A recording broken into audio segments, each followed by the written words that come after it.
Our first episode of the third season is going to be an audio only, but it's appropriate because we have a famous radio personality joining us today. We hope you enjoy. 500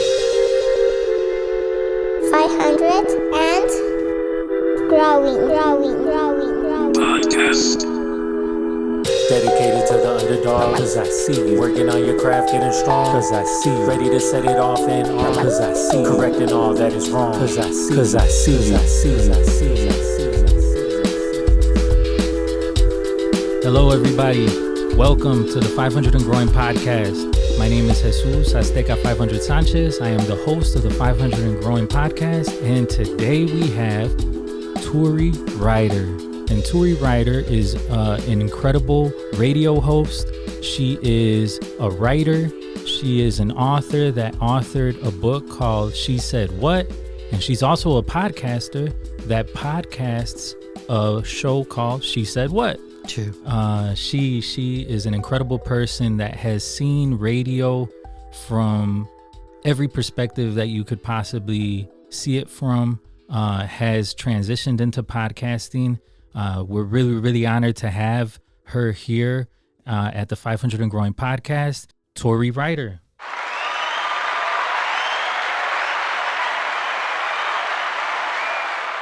You've seen radio very intimately through many lenses, but how did you get to that place? Like, what was it like where you grew up? When you were the little Turi?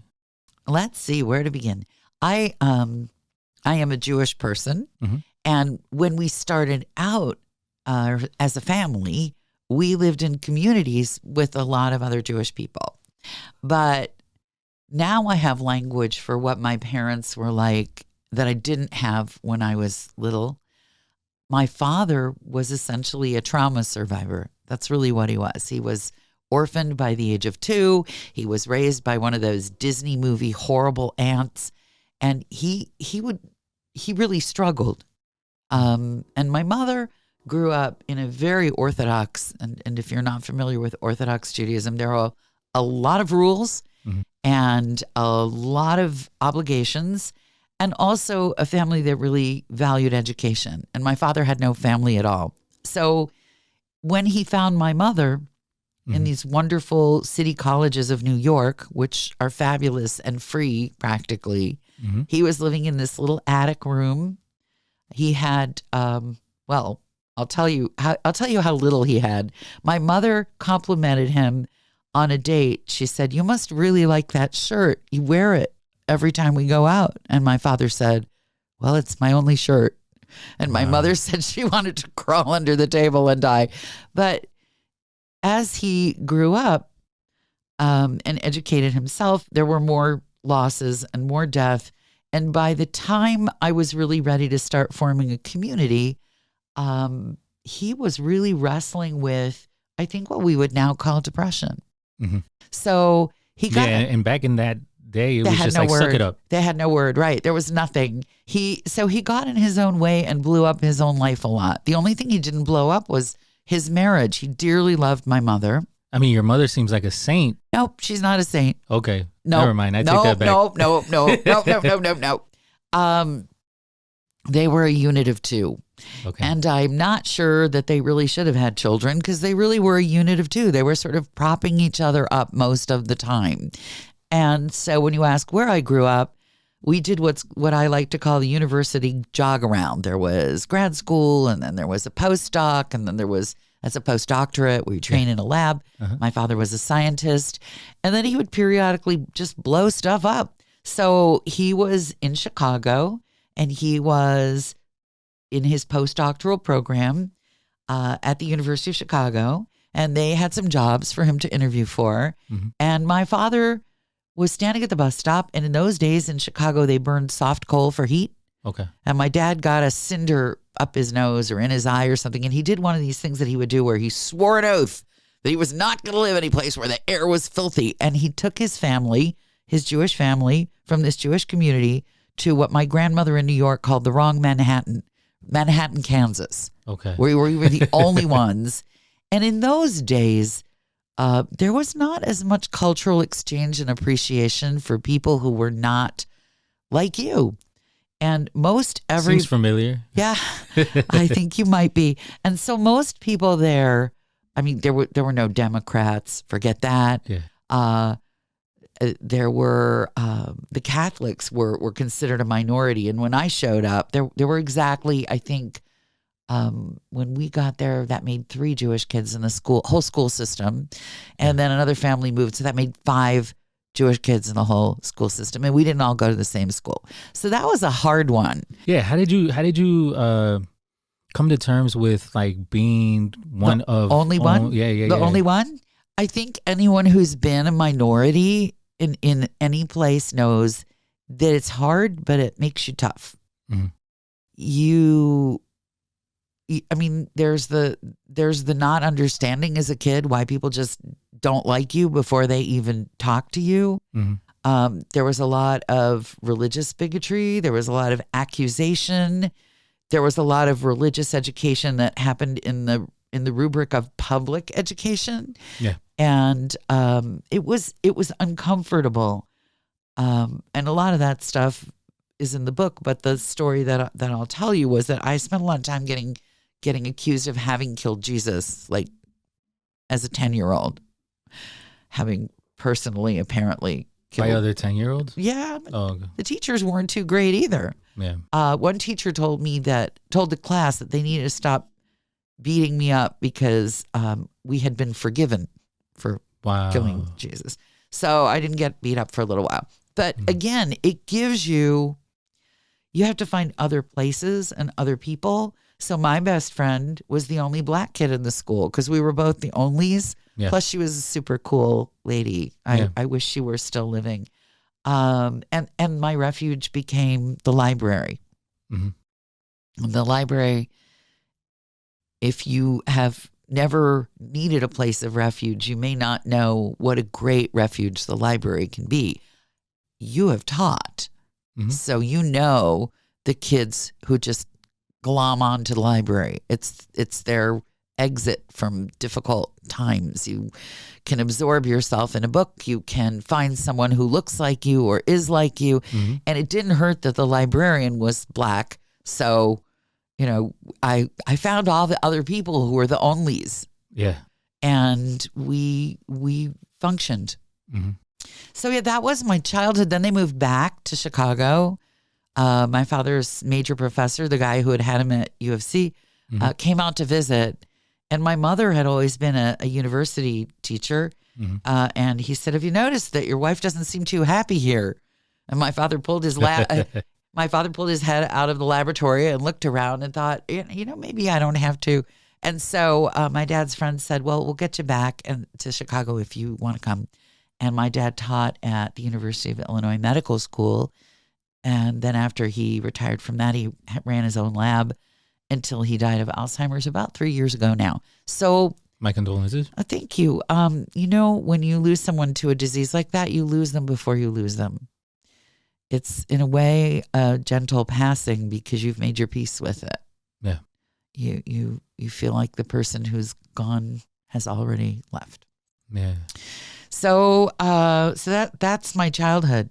For me, my mother and father decided to adopt me, brought me from Mexico. We had a small house. I remember we had African-American neighbor that I used to climb the fence to go visit, and they used to climb the fence and use the swings in my backyard as a young child. My dad decided to divorce my mother, or they both decided to divorce each other, and he decided to move back to Mexico. Oh my goodness. And live his life in Mexico for the rest of his life. Only until my teenage years, like 17, 18, when he decided to like patch it up with my mom and then come back, and it didn't work out. But long story short, because my father left and his income left, my mother had to sell the house. She short-sailed it and moved to Little Village in a family home on the boulevard. And we lived upstairs for my grandmother and my uncle. And so my mom didn't want me to necessarily be in the public school system at the time. And so she wanted to give me a quality education. And so I had a babysitter. My babysitter was talking to my mom, and they resolved like, hey, you can use my address, and then he'll be able to go to this school. And I was one of the only students that was brown, right? Ah. And so everybody else was white. Although she sent me to this school that was a better, supposedly better funded education, she also made it really important to be culturally competent with what I know about my own culture. That's how I started my career as a student. It's interesting because I chose to go to Catholic school when I became a teenager. And again, I was like, we were a small group of people of color in a predominantly white institution. It's interesting, the things that I've learned, but you're right. When you're in a place where, you are the other, you gravitate towards all the others. Sure. Right. And so you make a pact and you're just like, we're going to be friends because these people don't want to let us in their club. It's often not even spoken. It just seems to happen by chemistry. Did you see, now talking about like being the other, did you see anything that you ever wanted to change? Not only did I want my kids to have a community, we moved a lot, and I wanted my kids to be able to stay in one place. Yeah, I have felt stability. I felt a lot like a suitcase. Mm-hmm. We moved. I counted it up one year, how many schools I went to. Mm-hmm. It was a very large number of schools. And my parents would say, well, you have us. Like, what else do you need? And I'm still jealous of people who have friends from kindergarten. By the time I finished high school, I'd been to 1, 2, 3, 4, 5, 6, 7, 8. I think 8 schools by the time. And there are many kids who have more of that. But it's amazing to me that my younger sister, just a few years younger, went all the way from kindergarten through high school with the same group of kids. That was amazing. Yeah. And I really wanted my kids to have that feeling of, I've known them since preschool. Yeah, for sure. I thought that would be so cool. And actually, my eldest, when he went off to university, there was a young woman who said, I think you were at my preschool. And preschool, you get dispersed, but still the same city. And she had a picture. She brought in a picture of my kid in the class picture from the preschool. Class picture where you just I just thought 3/4. That's great. Yeah. I that's the thing I wanted to do differently. And I'm so grateful that I was mostly successful. We did have to move them. But the beauty of podcasting and radio as it is now, or as it was when they were little, because they're in their 20s, it used to be you had to go into the radio station. This whole work from home thing that happened with COVID, it happened in broadcasting about 20 years earlier. Because when you think about it, here we are, a little soundproof room. Yeah. Nobody is going to come in or go out. Mm-hmm. And why couldn't that little soundproof room be anywhere? Yeah. So the technology changed about 20 years ago. It was expensive, but not as expensive as moving your family around the country all the time. You bought a couple of pieces of equipment, and you could be on the air from anywhere. Yeah. 20 years before that, I still remember there was a weather guy on the air here on television and radio.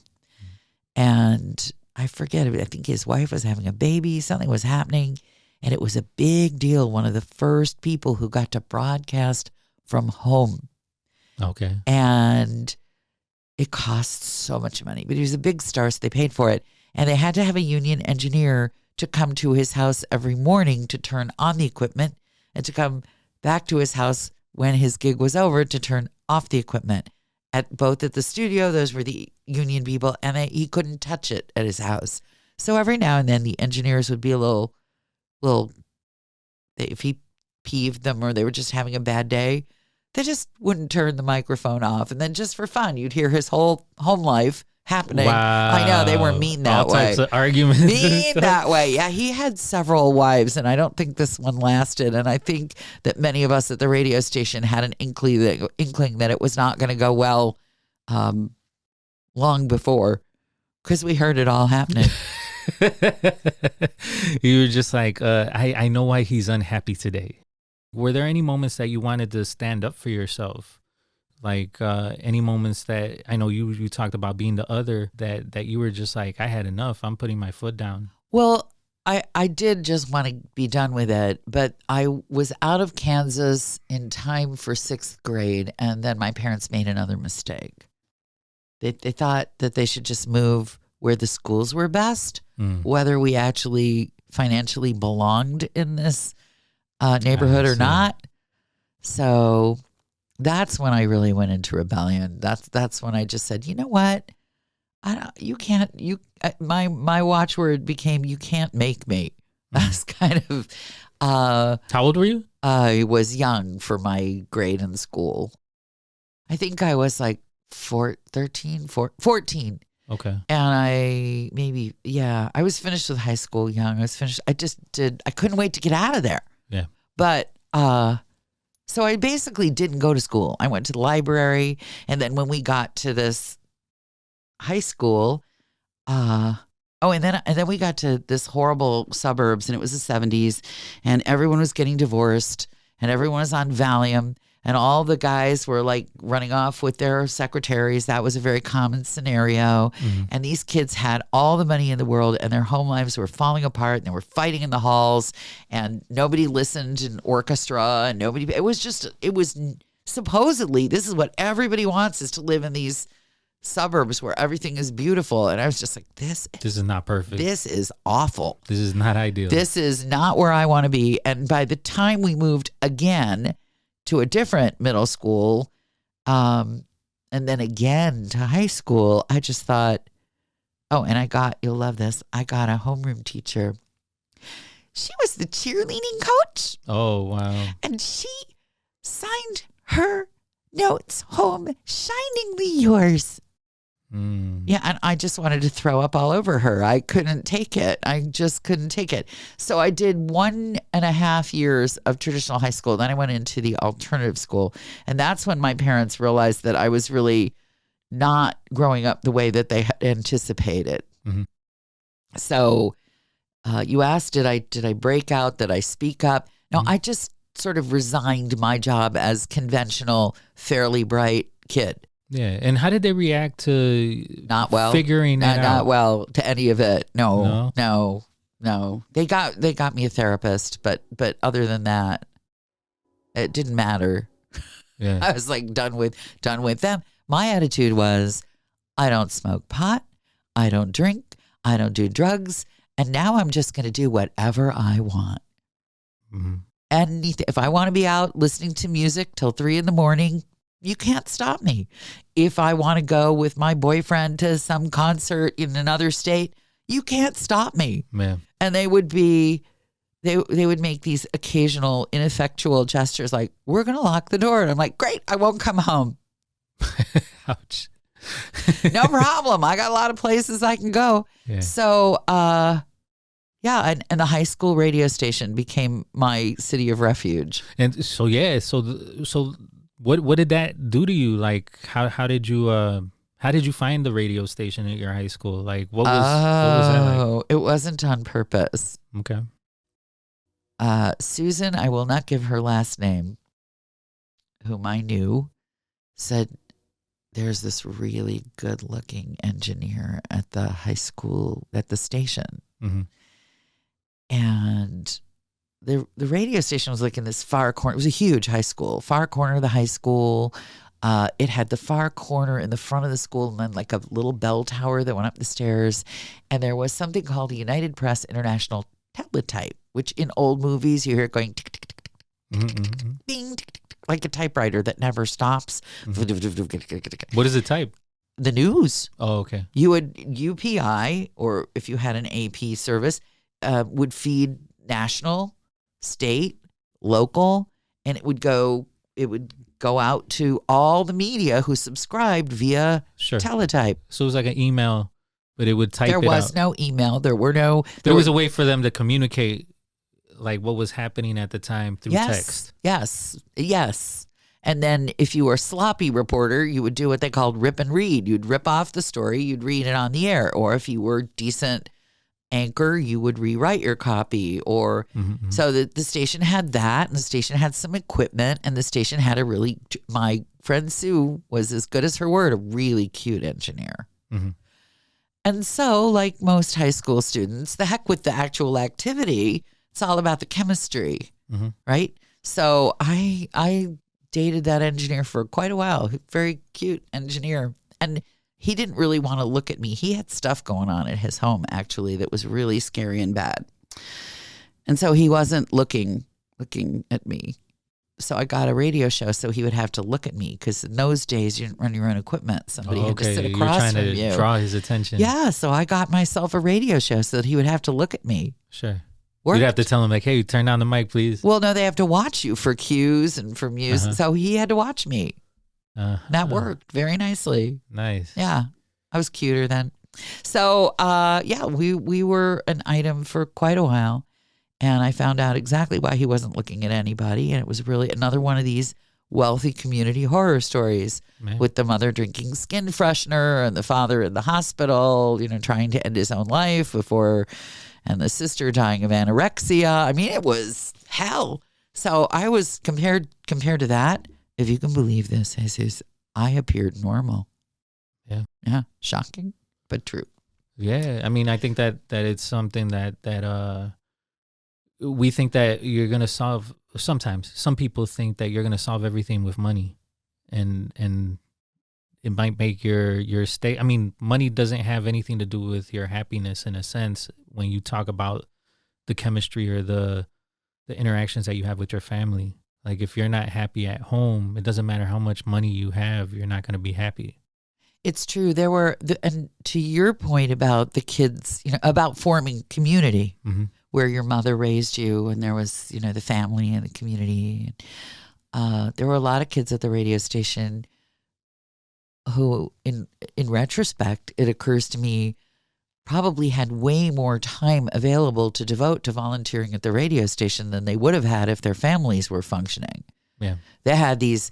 They wanted to be out of their family home. Yes, or there was just nobody there. Well, the library is one of those places that when you talked about the refuge, kids at the school would just hang out in the library because it's just like they don't have to worry about the abuse or whatever's going on at home, right? And so it was just like there were some times where you just had to be like, yo, you got to go.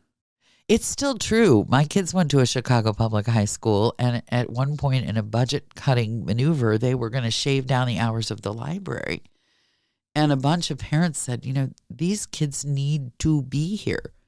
Sometimes they live in places where the heat's not on in the winter, or there's nothing to eat, and there are snacks here. They can, I made sure we had like baskets of snacks for these kids because nobody was sometimes feeding them dinner. Yeah. It really, the library is they talk about safe spaces, but it was better than a safe space. It was a fertile space. Yeah. And as an adult, what were some of those? So you started your radio quest at the high school, right? Because of this cute guy. Yeah. That was the engineer. Very cute. And so. Not just cute, very cute, right? Yeah. Thank you. And so what were some of those decisions where you like stood at the fork of life where you had to make a pivot that led you into choosing that as your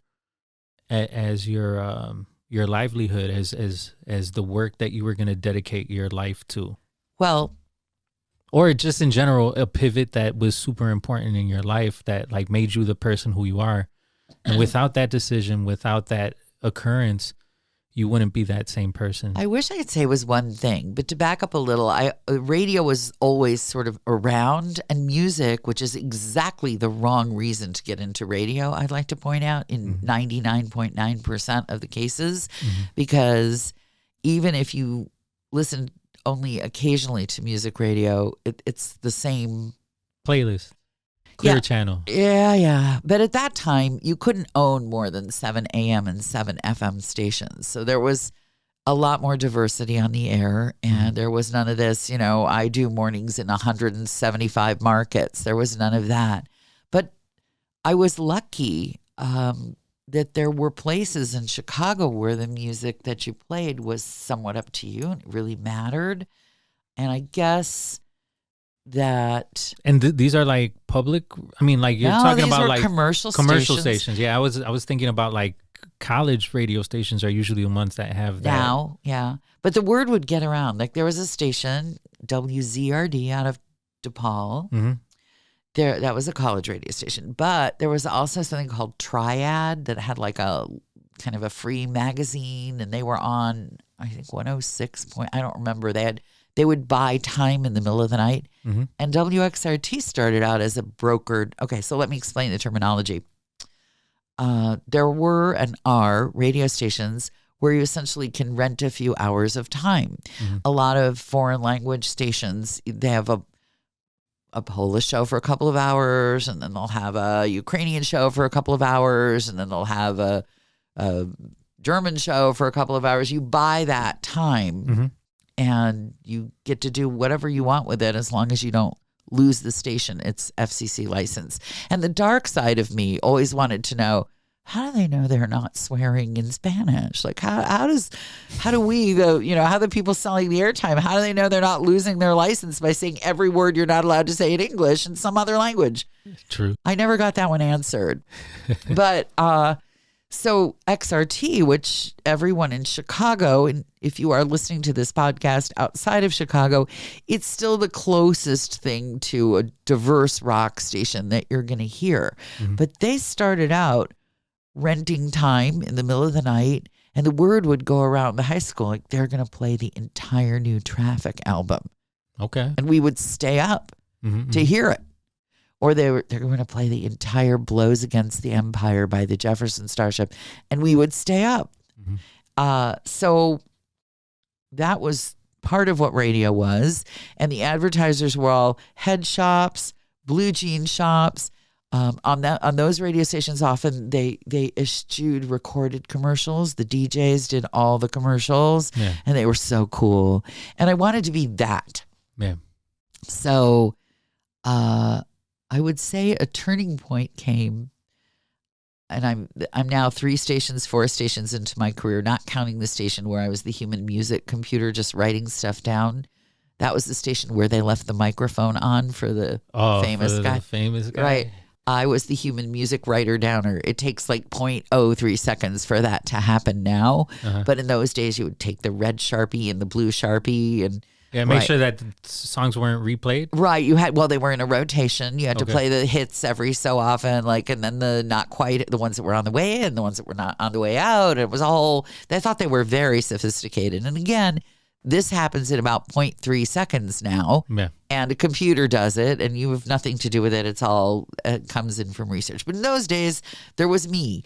And in the little office where they stuck me to write these things down, it had something called a Watts line, which nobody will know what this is, because now you get a phone package and you can call all over on WhatsApp for free. Sure. But in those days when dinosaurs roamed the earth, the phone bill was really expensive.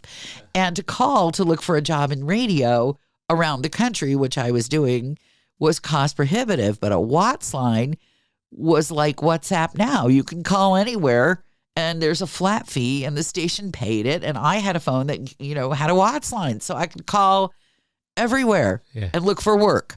So that was while I was writing down these music logs. So then my next job, I had a job out in Rockford on the weekends. I had to borrow a car, and I would fall asleep. And on the way back, the tires would hit the bridge over the Fox River. There was no shoulder. That was my big fear. But everywhere else, I'd wake up when the tires would hit that gravel shoulder. Sure. And I did love on the radio, there was a guy named Reverend Ike.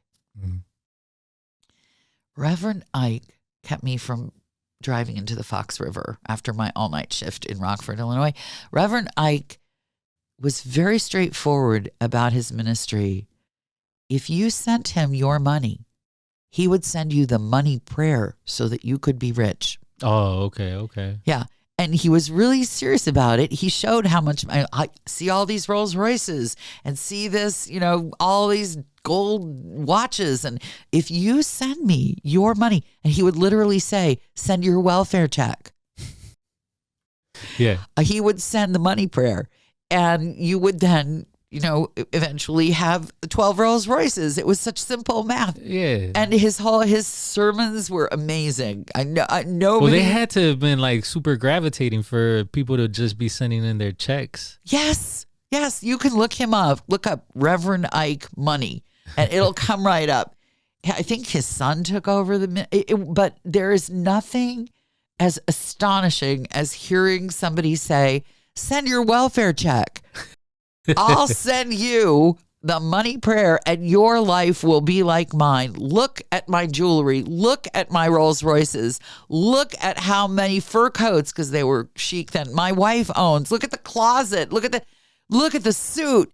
And I'm thinking, this is another world. I have no idea what is involved here, but I'm listening. And I'm driving and paying attention at the same time. That's right. So Reverend Ike, whatever, he didn't make me rich, but he definitely saved my life. I hope you didn't send any money. Did not send. And I would like to point out, actually, that shortly before that, I was working 2 jobs and still qualified for food stamps. So you don't make a lot when you start out, and you don't make a lot now, really, come to think of it. But there was a time where you could do okay. So that was the unions. We'll get to that. Uh-huh.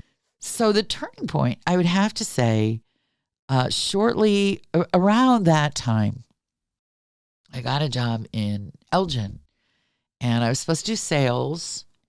And then this was one of the very last freeform radio stations. What is freeform? You could play whatever you wanted. Okay. You could play from the 50s, the Spaniels. You could play Emmylou Harris.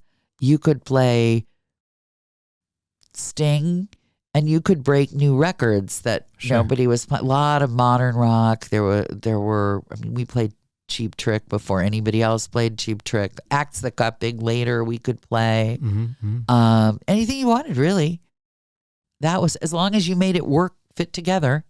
And XRT was sort of like that too. Yeah. But I sucked at sales, really, if you want to know the truth. I just didn't. You had to dress nicer than I wanted to dress, and you had to have my car. I finally got a car, and it was more Bondo than car. I had to have floor mats because there was no floor. I had to pull over when it was slushy and salty to throw snow on the windows because the windshield wipers didn't. I hated that commute, but I loved the station, and you meet great people. I have a beloved friend that I still know from that radio station. Mm-hmm. And then for 2 shining weeks, I got a job at XRT. Mm-hmm. And I was really bad. Oh. Really bad. But they were going to work with me. Mm-hmm. But the little competition, changed format, changed from being an alternative rock station. And so quite wisely, they hired all those people, and I was out of a job. Mm. So then I had to figure out, how much did the music mean to me? Yeah. And that was a decision. Did I want... So I guess I got it out of order. That thing happened at XRT, and then I was in Elgin, and I was playing music that I loved and making no money because I didn't do sales well. Yeah. And they were all covering for me because they believed in live radio, and they would give me clients just so I could say that I was selling. And I had to decide, did I want a career on the air even if the music sucked? And I realized that what I really wanted, and you may have had, no, you won't have had this moment because you don't have this giant ego that I have.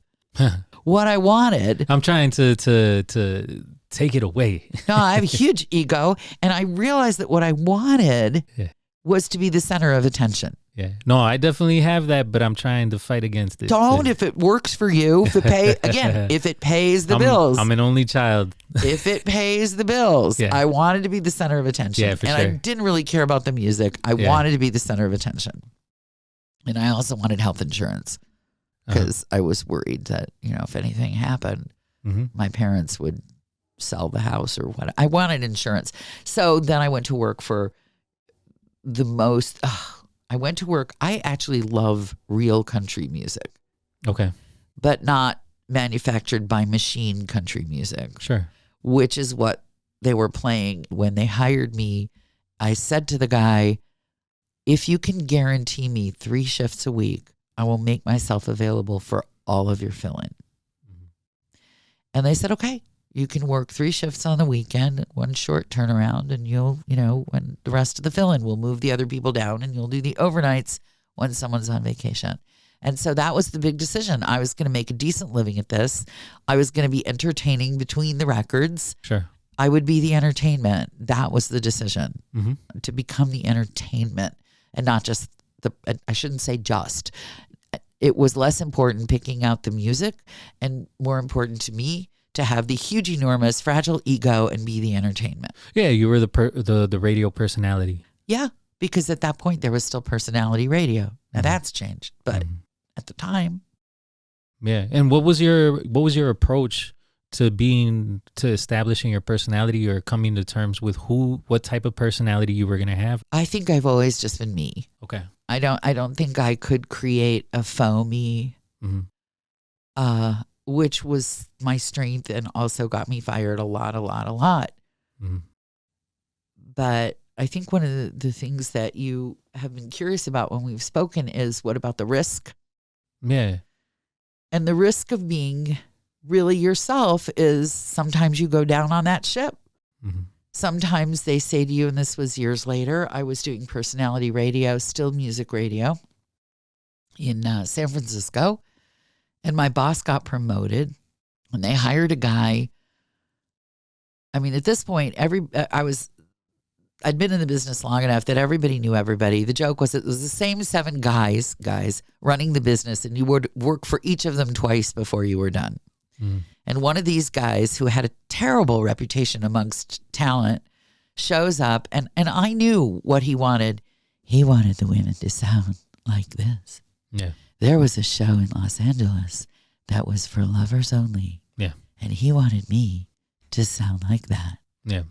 And I basically told him he could jam it, because that was not what he said. I would like you to sound more likable. I had the same. There was a guy in LA. I was on the air in LA, and he said, do you have to be so funny? And I'm thinking, that's what you pay the guys to be. Yeah. And it's that moment you realize, oh yeah, you're not paying me to be funny or interesting or know about the artist. You're paying me to sound like that. Yeah. And they can jam it too. But if you want to be you, you may go down on that ship. Yeah. And they may pick, and they did pick. In my case, when that guy came in, they picked a woman who could sound like that and talk about the artist. She didn't put up with it for very long, and she just retired from being one of the most successful news anchors in a top 5 market. Nobody can. I mean, I guess there are some people who can stand it, and I don't want to diss them. If that's the way they make their living, good for them. And maybe they really do. Ironically, one of the women who had the greatest appeal on a show like that for men happens to be an out and proud lesbian, but the guys listening, I suppose, didn't know. So, those are the moments where you think, I got fired for union activity. Okay. That's another moment where you think, am I going to just shut up and sit down and let them do this? Yeah. Or do I open up? I'm always the one where you're sitting in the room. You've been in these meetings where everybody knows that something sucks. Nobody says anything. You know that you're going to be the one that's going to say something. Yeah. You know that they know that you're going to be the one. And they're all looking at you like, okay, how long can you write it? You're representing us right now. Please take the shot. Even if you're not, even if you're just like the lowest low on the totem pole, they know, Ryder will open her mouth. And they just wait. I remember this. It was a union negotiation, and they had brought in 2 managers. This was decades and decades ago.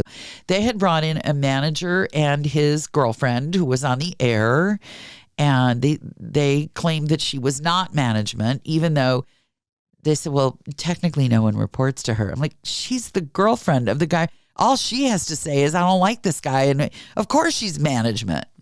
It was the most abusive station I've ever worked for in my life. Anyway, they wanted the union. The station had been bought by a guy who owned a chain of hotels and was notoriously anti-union. And the union contract came up. And we're sitting in the room, and she shouldn't have been in the bargaining unit, but she she made her case that no one directly reported to her. So there she was. The union makes its pitch for what it wants to do with the new contract. And she says, she's a Southern lady, I have worked for this station in 4 major markets, and they have always, always treated their talent with respect and dignity.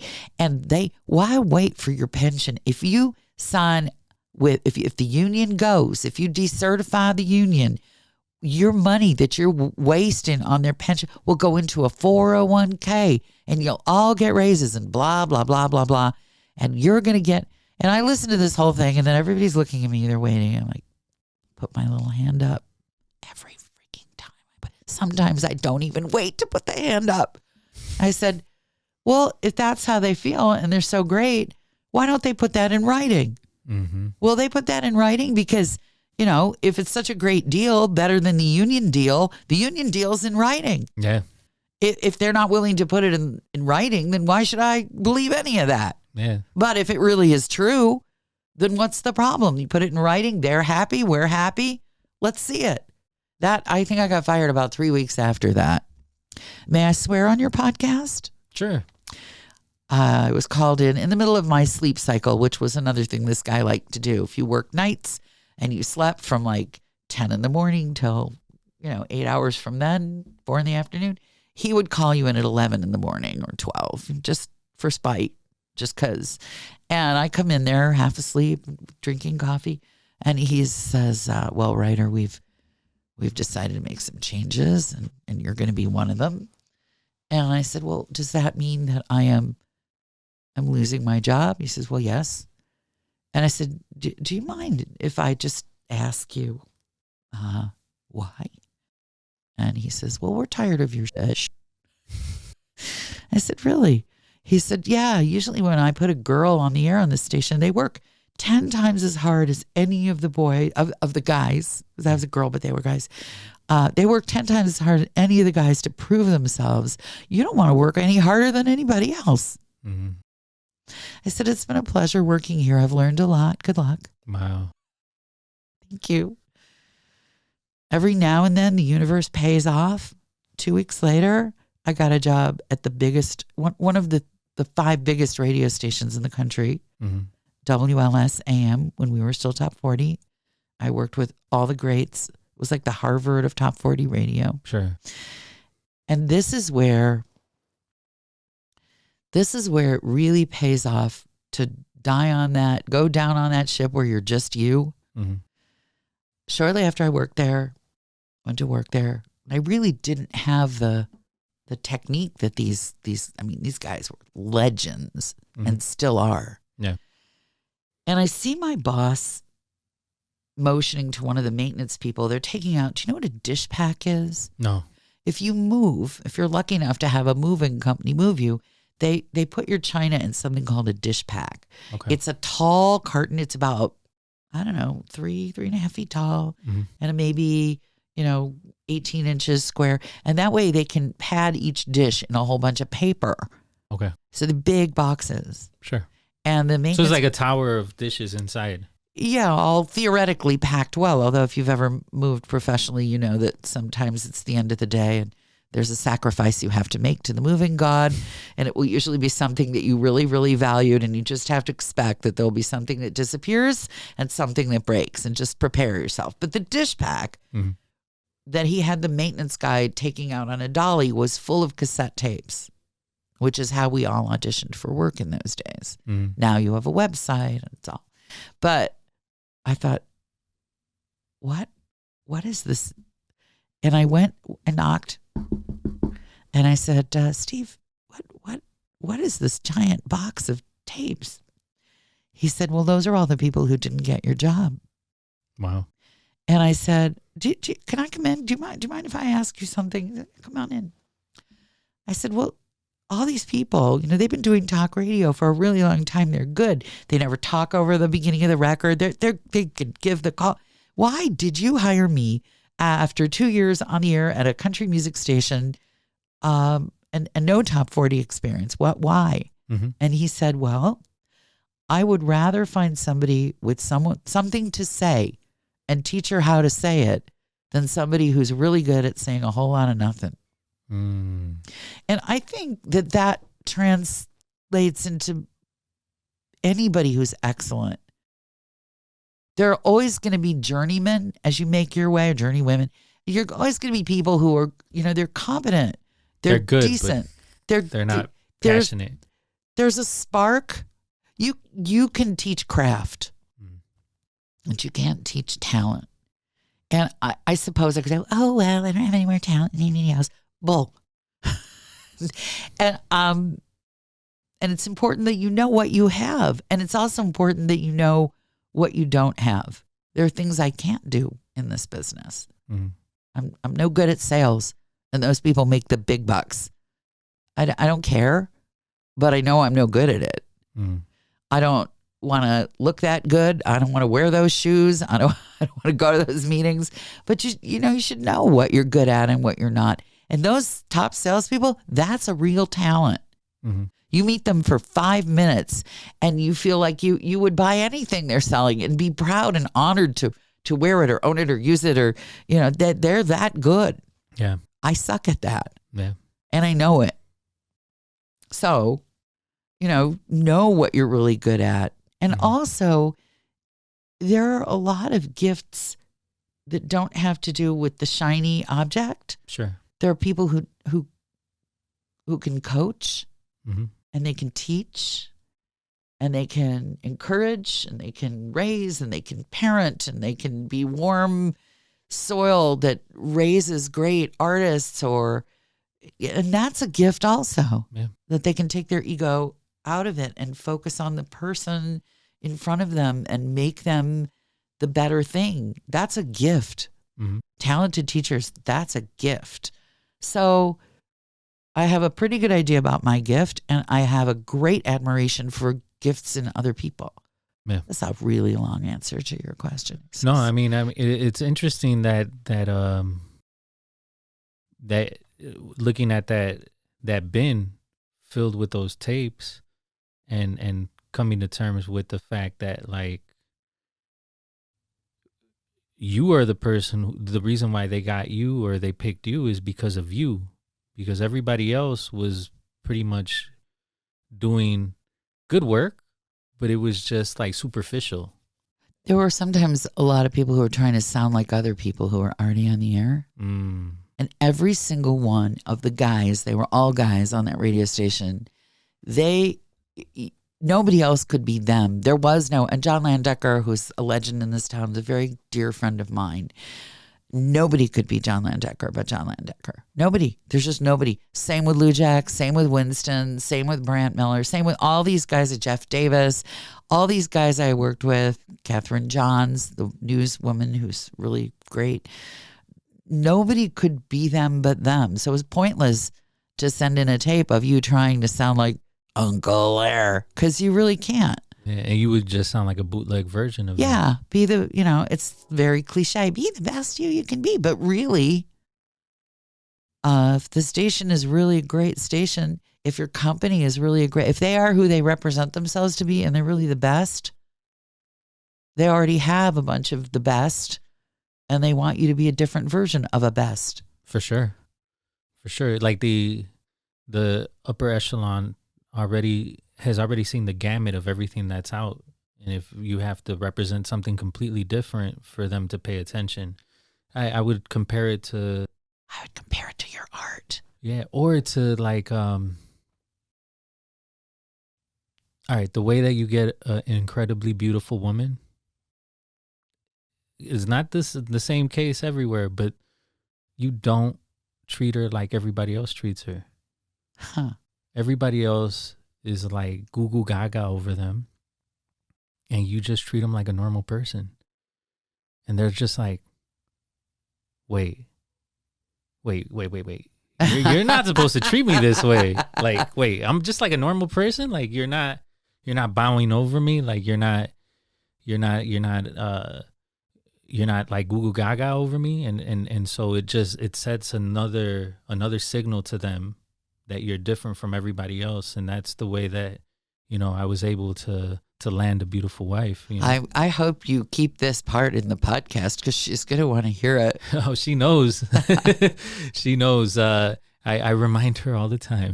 No. Oh, wait a minute. Now you're treating her worse than the other. No, I don't treat her worse, but I definitely was like, I'm doing my own thing. Like I'm not genuflecting to you. Like we can meet halfway. Fair enough. And we can do it like this. And it just sent her a different vibe than everybody else was sending her. Well, it also told her that you wanted to know more than what she looked like. For sure. Which is a gift, I think. Yeah. Never having been one of those strikingly, startling, exquisitely beautiful, just cute. That was another thing. You know, if you don't have looks to and I looked better later, but younger not so much.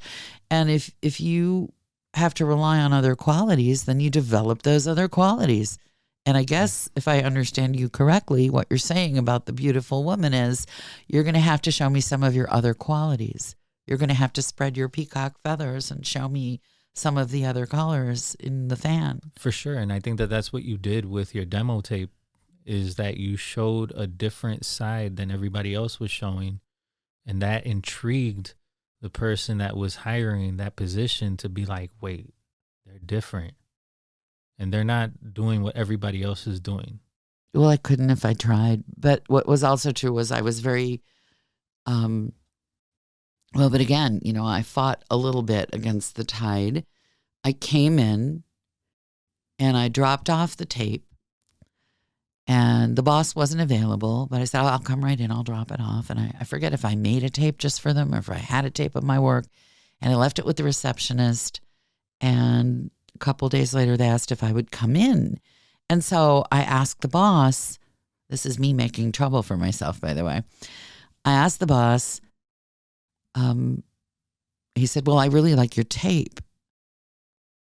And I said, well, then how come you wanted me to come in if you knew already that you liked the tape? Mm-hmm. And he could have said, well, you know, I want to make sure that you had a brain and wasn't just edited, or he could have said that, but he said, well, I wanted to make sure you didn't look like a bowling ball with eyes. Oh, wow.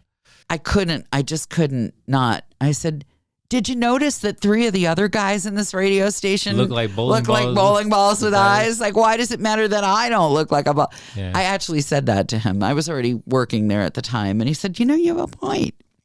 And I'll tell you, I mean, I fought with these guys regularly as the only woman in the joint. Again, the only, but circling back, when you're comfortable being the only, you're comfortable being the only. And there was an FM station. Mm-hmm. And the woman on the FM had originally been offered the AM side, which was more prestigious and paid more money. And then they met me, so they gave me that job, and they gave her the FM job, and she never quite got over it. I didn't know her. It wasn't my fault. I wasn't my decision, but she was convinced that I had stolen her position. Mm-hmm. So she started circulating all kinds of really ugly, you know, that I rumors. Slept with the guy, or I slept with this guy, or slept with that guy. And I went in and they asked, was I dating somebody? I'm like, what? What? Well, so-and-so said. Don't you see they're bowling balls with eyes? I said, no, this girl was not. They didn't hire bowling balls with eyes. She was lovely. She was also a lesbian. And I guess she figured if I slept with any men, I must sleep with all men. So I said something about this propagation of this. And my boss said, anytime I get more than one woman in here, you fight like cats. Mm. And I said, and I named the 2 top talent in the station. I said, they had a fist fight in a hall last week. Literally a fist fight in the hall. And again, like, well, I guess that's true. They did. They had a fist fight in the hall. So, because they were legendary for their enmity. One of them is very famous to this day. You would know the name, but he's much less inclined to fist fight. He's been sober something like 40 years, I think, and his fist fighting days are long behind it. But the point being that, of course, they noticed what the young women do. Sure. And the guys get a pass. The guys got to be funny. The guys got to fight in the hall. The women, just as long as we didn't look like bowling balls with eyes. But the good news about that place was I really did get to be me on the air. Yeah. And I started doing talk radio sneakily at that radio station without telling anybody. And how did you do that? Well, I was peeved. They figured out, very smart, that Top 40 radio on AM was really not going to last. And that the reason that their station was still pulling in money and getting great ratings was not the records, it was their personalities. Sure. And they started moving towards talk. They hired Steve and Gary, I don't know if you, Steve Dahl, Gary Meyer, and instead of making them play any records, they didn't have to play any records if they didn't feel like it. So they played a record if they had to go to the bathroom, probably. Yeah. And Lou Jack had never played a lot of records. They just started moving AM over to talk without really saying, we don't play top 40 records anymore. They just started doing it. And they hired a sex therapist to do an evening talk show. And they hired a woman named Phyllis Levy as the sex therapist to give advice. And I was really peeved. This woman didn't really have any radio experience. She was just a therapist. And I think she'd been on somewhere before. Yeah. But they didn't even consider me for a better day part. They just thought, by then my boss was gone. And this other person who was running the place he didn't see me. Sure. So, and I think when you listen to this podcast, you'll have that moment where you think, oh yeah, I've worked for someone who just didn't see me. So I thought, screw this. I can do therapy. So I invented this person. It wasn't an invention. I just said, okay, from 3 to 4 a.m., I'm going to be the unqualified sex therapist.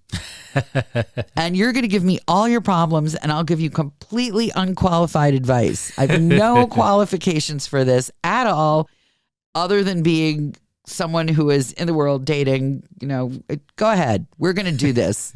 And so, but to caveat, there's a person who's hired that does that at the radio station professionally. Yes, a couple of hours earlier. And she's very qualified. She's got a degree in this, degree in that, and a private practice. Her name was Phyllis Levy. I think she's no longer living. And she was great. She was an advice show because that's what they thought that girls could do, advice show. Okay. So I said, okay, fine. You want advice? I'll give you advice. Not qualified. I have 0 degree in this. My degree is in English literature, and who cares? Yeah. So just bring me. And people did. I mean, the beauty of radio is you ask for something from your audience, you get it. It's great. The audience loves to play. They love to play. They wouldn't let me do the contests in the middle of the night. Like all the guys would, the car or these were big stations. Win the car, win the $1,000, win the ticket to the $1,000. And they wouldn't give any of that to me. I got to give away like the occasional pizza. But sometimes they had games that were fun because really, if you're running great radio, it's theater of the mind. Yeah. And the drawing doesn't matter and caller number X, Y, or Z doesn't matter. But if there's a game that people can play at home, even if they don't win, you have not wasted their time. Yeah. And they're engaged because they have some stake in it. Right. They're playing along. They know that this is why game shows succeed. Yeah. It's 2 things. It's the contestant in the completely inappropriate dress, jumping up and down, screaming, I won. And it's the game that you can play along at home, like Hangman. I mean, what you. So I launched the unqualified. Contests. So they wouldn't let me do the big contests, but the contests were fun. So I said, okay, we're going to do a version of the contest and we're going to play for whatever's in my purse. And you'd hear me dump out my purse on the counter. I'm like, hey, that's great. Okay, I got a package of Kleenexes. I got a roll of Lifesavers and Tic Tacs and 45 cents. You can't have my driver's license. I'm exempting that from the contest. And we would do it until they told me that it was, I think they said it was illegal. I didn't care. I did it anyway. So then the unqualified sex therapist happens. And right about this time, they started getting research in.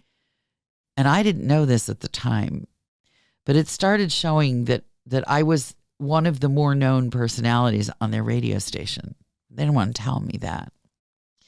What was also true was because they wanted to lowball you in your wage. No, I was making union scale, and that was fine with me. That's a whole other story I won't go into. The time that someone tried to tell me I could make more money while I was under contract. It's not worth repeating here. It's in the book. If you care, you can look it up. But and I don't want to just sit here and pimp the book. It's fine. You mentioned it. Thank you. No, but definitely our audience should definitely check out the book. It's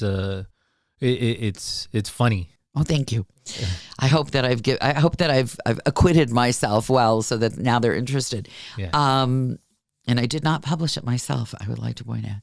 So I give this unqualified sex advice to anybody, and it's fun. We're having fun. And the boss hears it, and he says, what are you doing in the middle of the night? It's turning up in our research. And I don't even know if he'd actually heard it. Just shows up in the research that there are people really tuning in to listen to this thing. Yeah, like there's a spike at that time. Yeah, so we weren't officially in the ratings books at all night. It was an unrated day part. At that time, now there's 24/7. It's people meters. But in those days, you had to fill out a diary. And this was an unrated day part at that time. But research showed that there were really a lot of people starting to listen to the all night, and my name coming up in recall research. Mm-hmm. But when he found out that it was the unqualified sex therapist, he told me to knock it off. Well, it turned out that Larry Lujak, the huge money-making franchise of the place, who got up right around the time of the unqualified sex therapist airing, listened and liked it. Yeah. And he complained to me, like, why did you stop? I said, they told me to stop doing it. And I will quote Larry, I think almost verbatim, fuck them. Yeah. Do it anyway. And that was a valuable lesson. So I did it anyway. Mm-hmm. And that and standing up to Steve and Gary, who tried to rake me over the coals one time, got me a job in San Francisco at a better day part, so I could sleep in the dark for the first time in my radio career. That was how that happened. And then, man, that talking about the time, like, how do you adjust your sleep schedule when you're up all night? Like, that has to be a crazy part. Like, you have jet lag pretty much without traveling across the world. There are day people and there are night people. Are you a night person? I am a night person. And when I did Morning Drive, I was one of the first women in a major market to do talk radio and Morning Drive in Portland, Oregon. I think I may have been the first in a major market, at least. I mean, in the early days of radio, women did everything because there was no money in it. Once there was money in it, they took it away from the women and gave it to the men. But for at least many decades, as far as anybody could find, I was the only woman doing Morning Drive. Mm-hmm. It was such a joke. I called myself the morning man. Your morning man. Because that was what they actually called the job. Yeah. The morning man. Mm-hmm. So, like the mailman. Yeah, exactly. So I called myself your morning man in Portland, and I made trouble, and I didn't last long. I lasted just slightly less long than the entire radio station project, but that's another story. Mm-hmm. So, now I've lost my thread. What was I just going to tell you about? Maybe you should talk for a while. Yeah, I mean, so. The hours. I'll finish that and then you talk. So the hours. So I always was a night person, and it's much easier for me to stay up all night and work than to get up really early and go to work. Man, I'm the same way, and I'm trying to switch it. Good luck. How did the pandemic affect radio?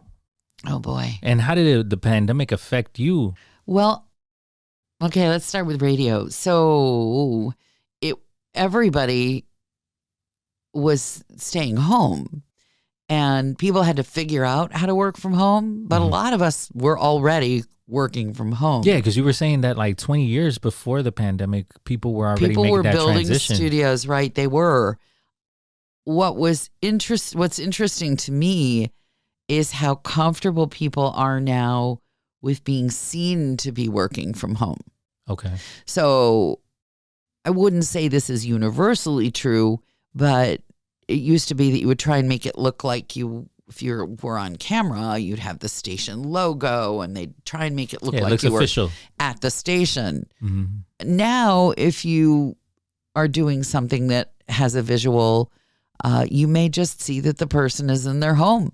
And certainly the guests are much more comfortable being in their own homes. Yeah. And everyone has sort of curated and arranged and designed their space so that they look like they represent themselves in a certain way on camera. They have a brand. Right, exactly. And I mean, you remember in the early days of COVID, you were trying to see what people were really reading, and you could kind of expand the picture and look closely at their books. At their books. And sometimes people would be caught out for reading things that maybe you would. And then, of course, there with Zoom, there were people who got fired when they didn't realize their camera was on, doing things they perhaps famous commentator on one of the TV stations. So I'm not sure.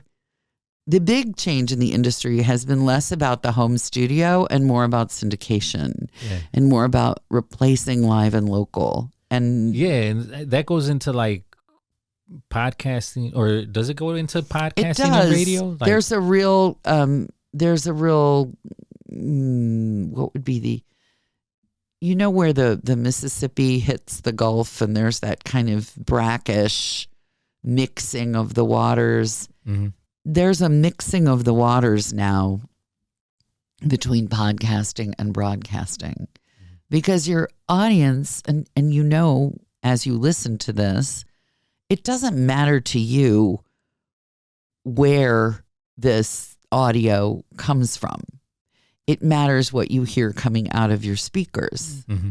What audiences like is being able to listen at their convenience. Mm-hmm. And that works great until there's an emergency. Mm-hmm. It's great that people are going to be listening to you and to me, you know, maybe while they're scraping paint, you know, with headphones, or they're going to be able to listen while they're on a cross-country drive, and they'll be able to maybe listen where they wouldn't normally get a great radio signal. Oh, so you're talking about like a tornado. But, well, as we record this, LA is on fire. Yeah. And I just got a text, and I think I'm almost quoting exactly where I used to work before it went all conservative, when it was a mix of personalities, and I worked there, which is one of the top talk stations in the country, and some would say beyond that. And they just massively cut their news department. Nevertheless, the people who are there are dedicated news professionals. They've been covering this fire with the help of the listeners. I don't have power here. I'm sitting in my garage. I'm trying to evacuate. Which way do I go? They're telling me to abandon my car. I mean, all of this is happening live, local, on your radio, which runs usually on a battery if you need it, so that if your power goes down, you still have it. Yeah. But my friend texted me to say that they had been cutting back on maintenance on Mount Whitney, which is where everybody's tower is. Sure. And it may be that the towers burn. Whoa. So that means that their signal's out. It may very well be. As we record this, that may actually be happening. I don't know. Mm-hmm. I hope not. But that's where you start to understand that there is sometimes a real-time element to radio. Sure. There's no substitute. There's no podcast you can put on that's going to tell you that you need to leave, grab your cat and your dog and your kid's gerbil and just run. Mm-hmm. But radio can help you. Mm-hmm. And so right now we're in those of us who love radio have watched it just lose its way. We watched companies that cared nothing about the people who made them a success, that borrowed when they shouldn't have borrowed, that stripped out every local thing that made their station precious to the community. I'll tell you who's still been doing well in radio are the local smaller stations in the smaller markets, because they serve their community. Yeah. And everybody knows each other in a sense. It's like a smaller community. Well, as I said earlier, when you're on the air and you have listeners and you ask for their help with something, or you ask them to give you their questions, they have a real relationship with you. Yeah. This is why it takes time to build a new talk station, and it's so expensive. If you're playing music and you know someone can turn on your radio station, listen to 5 songs, and they know what they can expect. Yeah. If you have a talk station or a podcast, it takes a while for people to get to know you. Yeah. So that they know in general what it's like when you go into a grocery store, it's got a lot of different things, but you start to figure out what grocery store has the great produce, what grocery store has, you know, your kid's favorite bizarre breakfast cereal that, you know, is at whatever it, you start to get a sense of what's on offer. Mm-hmm, mm-hmm. But it takes it takes even longer in a talk station because they're really people and they have quirks. And until you've lived with them for a while, mm-hmm. you don't know them. And when a host changes on a talk station, it likewise takes the audience some time to get to know them, because to expect that the prior host's listeners are all going to stick around, it's like saying if you live next door to a great neighbor and you were wonderful friends and that neighbor retires and moves to Boca Raton, Florida, that you're going to be best friends with the person who lives in his or her apartment after they leave. It's just not reasonable. Just because they're in that space mm-hmm. doesn't mean they are that thing that you loved and depended on and had a relationship with. Yeah. Does that answer your question? About radio and podcasting and yeah. I think that they're synonymous in a sense, but then they're also very different and they serve different purposes. And if you really need, like I can imagine driving and being scared of what's happening behind you, and Wi-Fi being out, you're gonna turn on a radio to be able to get those waves to tell you which direction to drive in. And and because it's live and it's not something that's pre-recorded. So when people listen to this, that tower that you're talking about may have already burned. Or may not have. But if you are living in Santa Monica or West LA or up in Altadena or Pasadena, you need to know. Yeah. The fire's 2 miles away. The fire's 1 mile away. You better, because I worked in LA, I have a lot of friends there. Yeah. And all day I've been hearing, I left with the cat. My husband stayed with the other 2 cats. And then you don't hear. And then you hear, okay, fine, they're out. Or I've heard from countless people whose, my son's home burned to the ground. I talked to a friend today. She's packing. Mm-hmm. What should I take? She's thinking. I said, well, they always talk about your family photos, blah, blah, blah. I said, you can take your medication for sure. I said, if it were me, I would take 5 things that if I had to set up housekeeping again with only 5 things, I'd want them to be beautiful or sentimental or significant things that I couldn't replace. Yeah. A quilt, an art piece, mm-hmm. my mother's personal teapot that she made in, the ladies' class, whatever it is. Yeah. If you can only take what you can carry, take the things that can't be replaced. And that is, man, especially in a society where we're very product driven, right? Like it's like you have to have the new iWatch, or the new iPhone, or the new whatever, right? Like we're consistently bombarded with like these material goods that you're supposed to satisfy your life with. To be in a situation where you're just like, those don't matter anymore. It brings the focus, like what really does matter, right? Like those things that are really important to you are not these cameras, not these lights, right?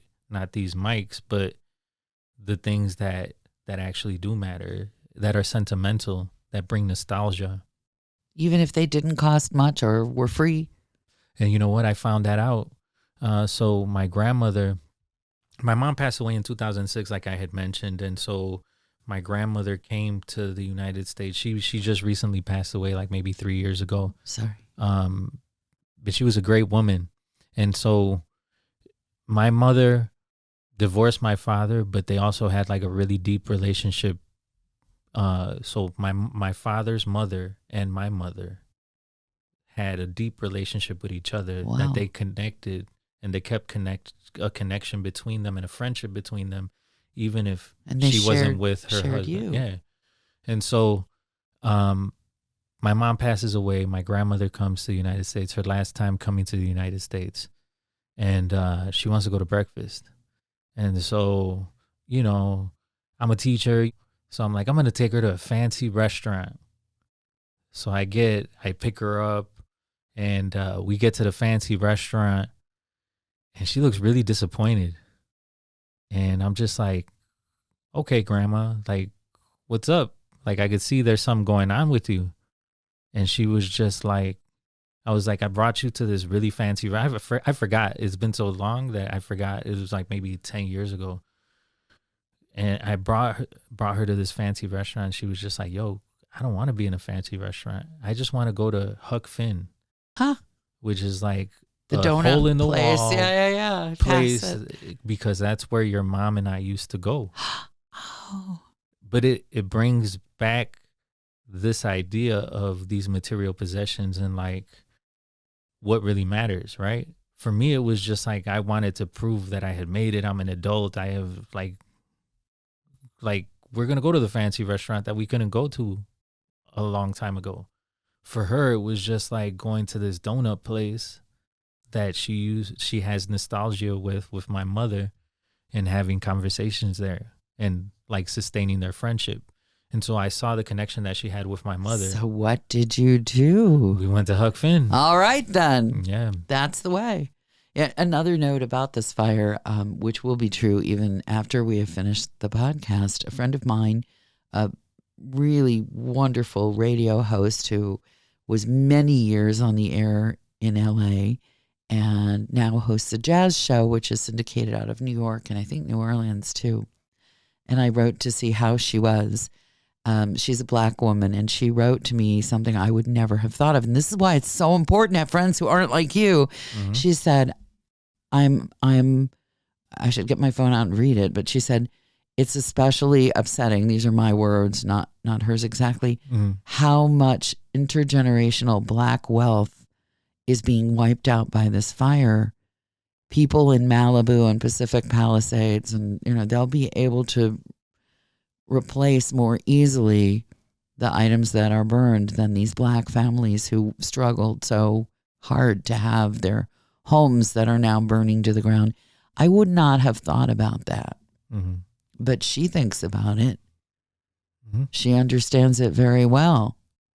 And thank God she's going to be all right. But it looks like. But if you it circles back to what you say about inspiration and finding things to talk about or make your art about. It helps to know people who aren't exactly like you. They make your world richer. They make your craft better. They make you better. So let's hope those families are able to recover. Yeah, and that they have everything that they need to, that they're able to keep those things. Like for me, it's like I said, not having a parent or the parent that raised you, it's just like I have things that I hold dear to me, like pictures that I have that are dear to me. And unfortunately, this was before I had equipment and could record. I've given my family like the opportunity to be able to record their fathers. Oh, or the other parents, generation, right? Their earlier generation. Yeah, like record your dad. Like bring your dad in and record them, because I have this equipment. You might as well use it. You know what I'm saying? Like, and I'm not going to charge you, like if you want to give a donation, you could give a donation, but it's really about you being able to record this to have this memory.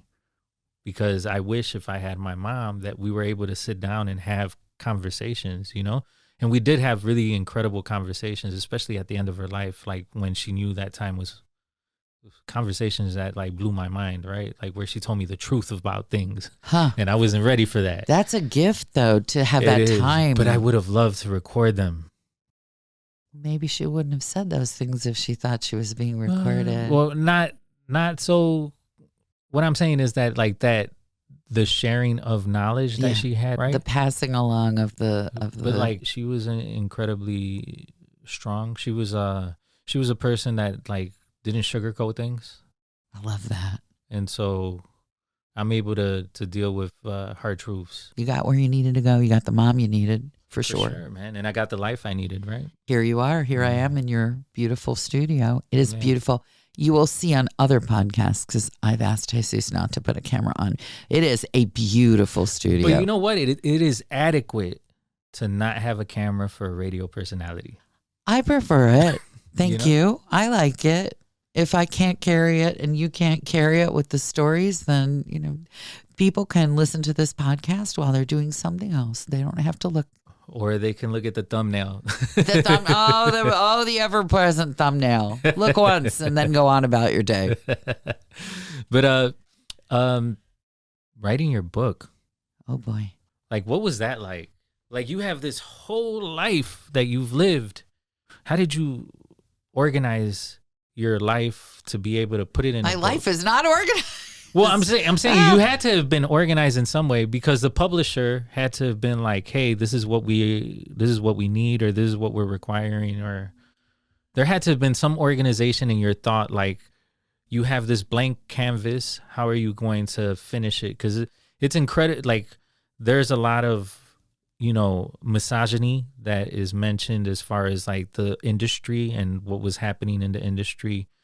There's a lot of what I interpret as like feminist rebellion of that patriarchy that was happening in that industry. You better say again that it's funny, because now it's not sounding funny at all. It sounds miserable. Who wants to read that? I'm giving you the gamut of it. Okay. And then there are like incredibly funny stories where you talk about like starting the talk show that you had, which was the unqualified sex therapist. And so, you know, you'll read or you'll listen to the book, and especially in your voice, right? You'll listen to the audio book, and you'll hear like this encapsulation of a life that is surrounded by radio. It's true. The audiobook is that was a hard one for me, because normally I would be very dramatic, but audiobooks are a different thing. So you have to make a tough decision. How much emotion, how many character voices, how much should people get from hearing you read it? And what are they going to expect? Because they hear your voice on the radio. So they're used to me being like this. Right. So they're going to expect a brand. Well, all I can say is I owed my publisher an audiobook, and I tried to it's verbatim. I fixed one error that was in the print that was so egregious. I just couldn't make myself read it wrong. Especially with your education. What was your degree in? Oh, degree me. English literature. Literature. Yes, so that's, you know what, the really reason behind that is I love to read. Remember the library? This was a degree that required lots of reading of novels. Look, I'm down for that. Give me the novels to read. So, I have to encourage you, if you want to write a book, be prepared for the book you end up with not to be the book you started out to write. Mm-hmm. I initially wanted this to be a one-woman show, and I got some really lovely interest in it. And then I had kids, and I had no time, and I moved a lot, and I couldn't do it. Just couldn't make that happen. So you started this idea a long time before it was a book. Yes, a lot, and they're in their 20s now as we record this, and they were And when it came out, one was in college and one was in high school, I think. Mm-hmm. If you're listening in Chicago, they're both proud Lane grads. So go Lane, go. It was kind of fun to see a little school spirit, since I hated school so much. It was fun to have kids who liked school. Like, look at this. You can go to school and like it. Who knew? Yeah. Anyway, I started writing it a long time before, and then life got in the way, and a bunch of other stuff happened. And then a friend of mine who values my financial advice, write it like a financial advice book with stories. And so I wrote a bit of that. And at the same time that I was doing that, I was writing 3 short features a week. Excuse me. Mm-hmm. I was writing 3 short features a week for CBS network radio and voicing them. And I was on a deadline to do it. So what that meant was that every week I had to write 3 things. Mm-hmm. And then so from that, if you have some kind of job where you have to deliver because there are radio stations waiting to play it, in my case, or in your case, there's somebody like a sponsor, but for your writing, who's expecting you to deliver it. If you're in a writing group or a writing class, Sure. you start writing. Mm-hmm. Because the engine's running. Yeah, it's like a muscle, I guess people say. But I just know that I learned that I could write on deadline and that it wouldn't be too awful if CBS was paying me to write it and deliver it, and stations were thinking it was funny enough to run it, or talk show hosts thought it was interesting enough to be a topic for a talk show that I would notice something. Sure. Then I started to grow better at delivering content. And mind you, sometimes I would be up till 3 a.m. writing these, nothing would come. But writing shorter is much harder than writing longer. I will tell you that. Writing something that has to be beginning, middle, end in 60 seconds, that's harder. You learn how to edit. So that was going on. And my friend gave me this advice about doing advice. So I wrote some and I handed it to my boss at CBS. And I love this from him. He said, "This is boring." And I brought it. I was in a writing group and they said, they were tough. The first time I went to that meeting, and these were real writers, it was kind of accidental how I ended up in this. They're published, they're awarded, they are pros. They get, one of them has a bestseller. Yeah, they were critiquing you like for real. I felt like, have you ever seen a cat that has to go to a groomer? Where they're just kind of the claws are out and all the fur is up and they're like, like that. I felt like that. I hope I didn't just spit. No, I didn't spit on your microphone. Thanks. But I felt like after that experience of the writing group, I felt like a cat that had been to the groomer. I just was hanging on to and then the woman who had invited me said, "Just take the advice that works for you." But they were right. All these people that really knew what they were talking about. And so I picked the damn thing apart and I thought, well, I'll use the minutes that I do for CBS as a framework. And I ended up throwing out most of those as well. Sure. But somehow in there, I think, I know what happened. I had something, and my girlfriend, Linda, the celebrity photographer, knew I had this thing. And I got what I thought was a New York agent, and he danced me around. Oh, we're going to do this. We're going to do that. We'll have your party here. And then he ghosted me. And it pissed me off. So I thought, well, all right, I'm going to finish this thing up. I got 50 pages that he liked before he ghosted me. I'm going to polish this thing up. I'm going to get someone else to publish it. It's despite this guy. Just to that lit your fire, huh? Yeah. Well, I have to say that when you go looking for a project, some people run on dreams and some people run on love, and I think a good part of me runs on just pure spite. I'm just going to show you. You think I can't do this? Well, we'll just see about that. Yeah. I can't tell you how many times, and you may have this in your head where someone tells you something and you think, well, we'll just see about that. I mean, I do it all the time. I'm an amateur boxer, and so, like, I went in to the gym 2 days ago, and I wanted to spar, and I'm not in any condition to spar right now. I would have no idea. You're not sparring with me, that's for sure. So, but I wanted to spar because I wanted to get beat up. Because when I get beat up, it's gonna make me visualize like getting over that hump and beating the person up who beat me up. Where it's just like it's gonna put a focus, a fire in me. And nobody was able to spar that day. They were all dressed in like their nice whatever, like their good gym clothes. Yeah. And so they were like, "Nah, I'm not really trying to spar." But if I would have sparred, I'd be like thinking about that person, like, man, I'm going to beat that dude up, man. Like, See? So that I understand that motivation. We'll see about that. Right. We'll see about that. I still remember my dear friend. I have two friends that were both engineers from high school. One is no longer living, but he used to be networked into my computer to help me. And I still remember, I probably took the phrase from him. He goes, we needed to get something from some website. And he said, there's a security wall. Oh, we'll see about that.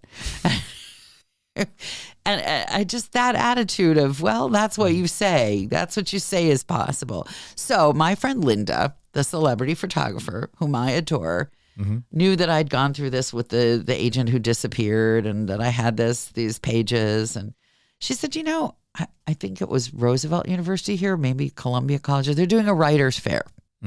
Why don't we just go and see what's there?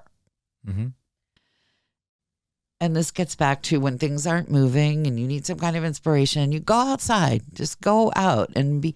I thought, all right, well, fine, we'll go. I got on the CTA and I met her at the writer's fair. And most of it, this was a while ago, most of this was kids who wanted to know how to write the next Walking Dead. That was what they wanted. And there were lots of sessions and I sat through some of them. And then I went down to the exhibit hall.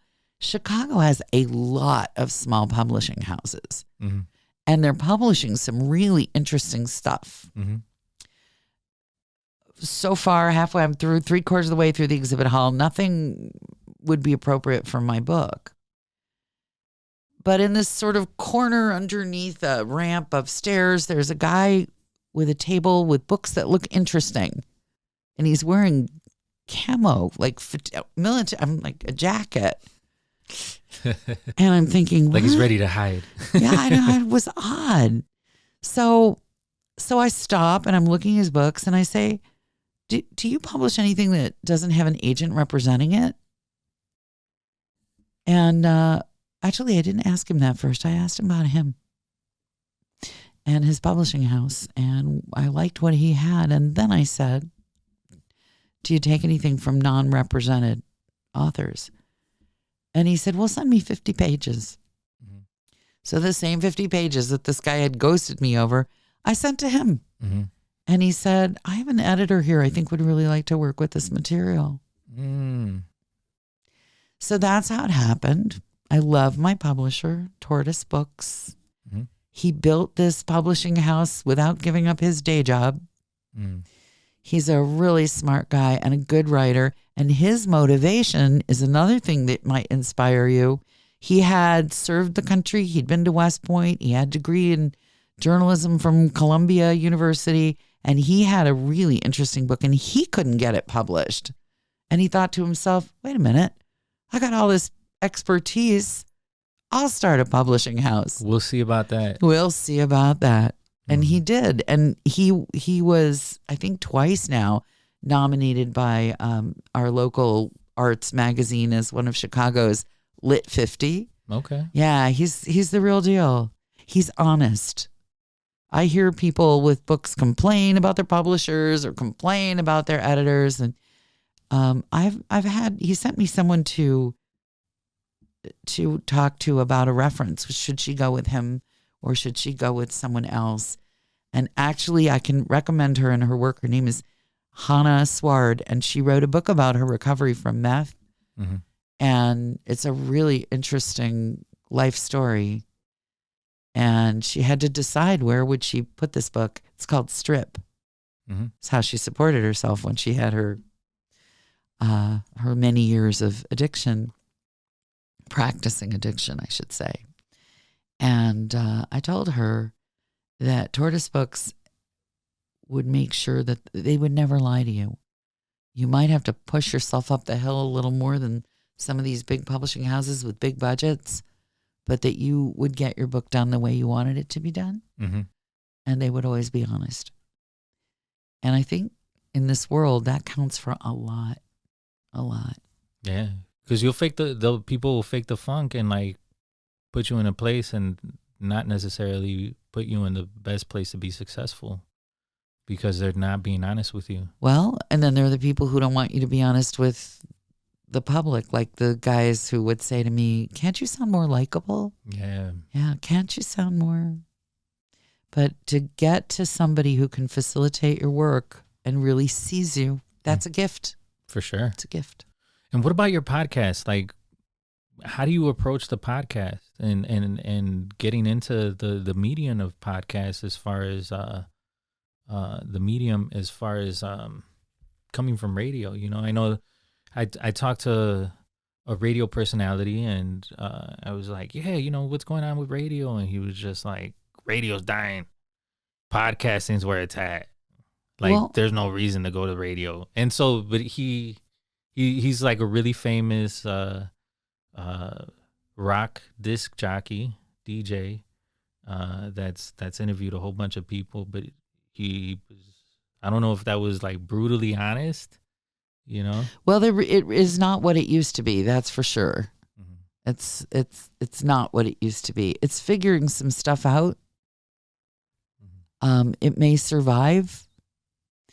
It certainly should survive. Mm-hmm. In my fantasy, all these stations just, you know, they're burdened by debt and they're crushed and they all go on sale for like dime store prices. And then the people who really love it can own it. Mm-hmm. But what has to happen now is your signal is sort of the second thing. Your content is what matters. Mm-hmm.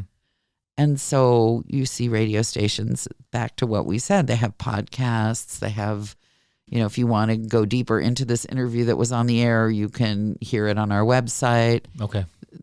That symbiosis of the real time and the time whenever you want it, mm-hmm. and extra added value to your on-air stream. Sure. If you liked this, you know, if you thought Jesus made a brilliant, interesting guest, here's, you know, Jesus has a podcast on our website. You can hear it here. Mm-hmm. It's all in flux right now. Sure. And I don't have a crystal ball. Radio's definitely in trouble. Mm-hmm. It's absolutely in trouble because the people who made it great have been told they don't matter. And in the end, really, it's your people who make you or break you.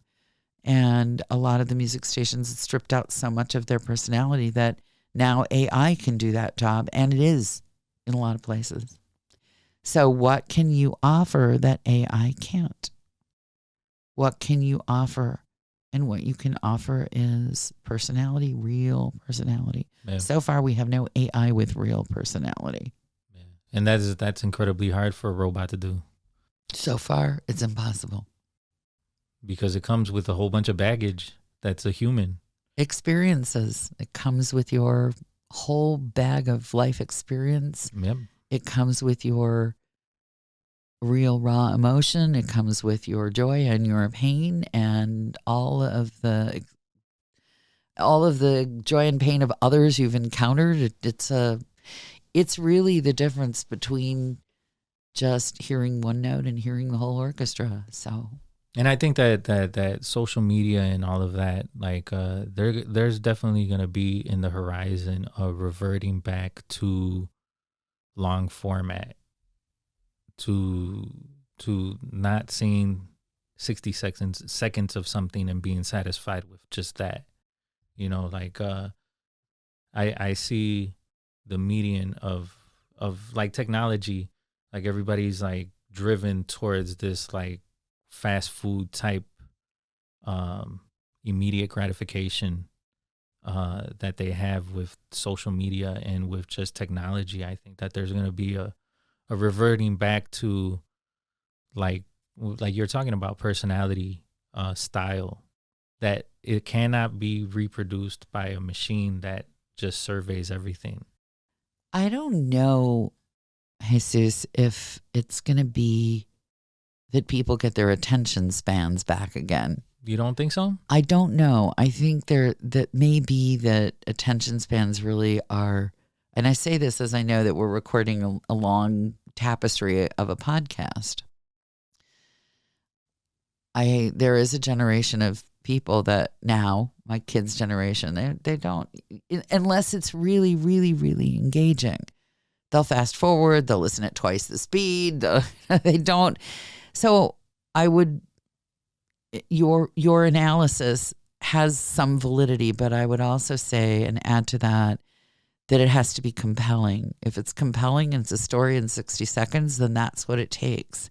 If it's compelling and it takes an hour, but it's really compelling, I'm sure you've had the experience of listening to a podcast where you really cannot hit pause. You just can't. Your bladder could explode. You're not leaving it. Mm-hmm. But I'm sure you've also had the experience of what was that show on NBC where they reenacted true crime?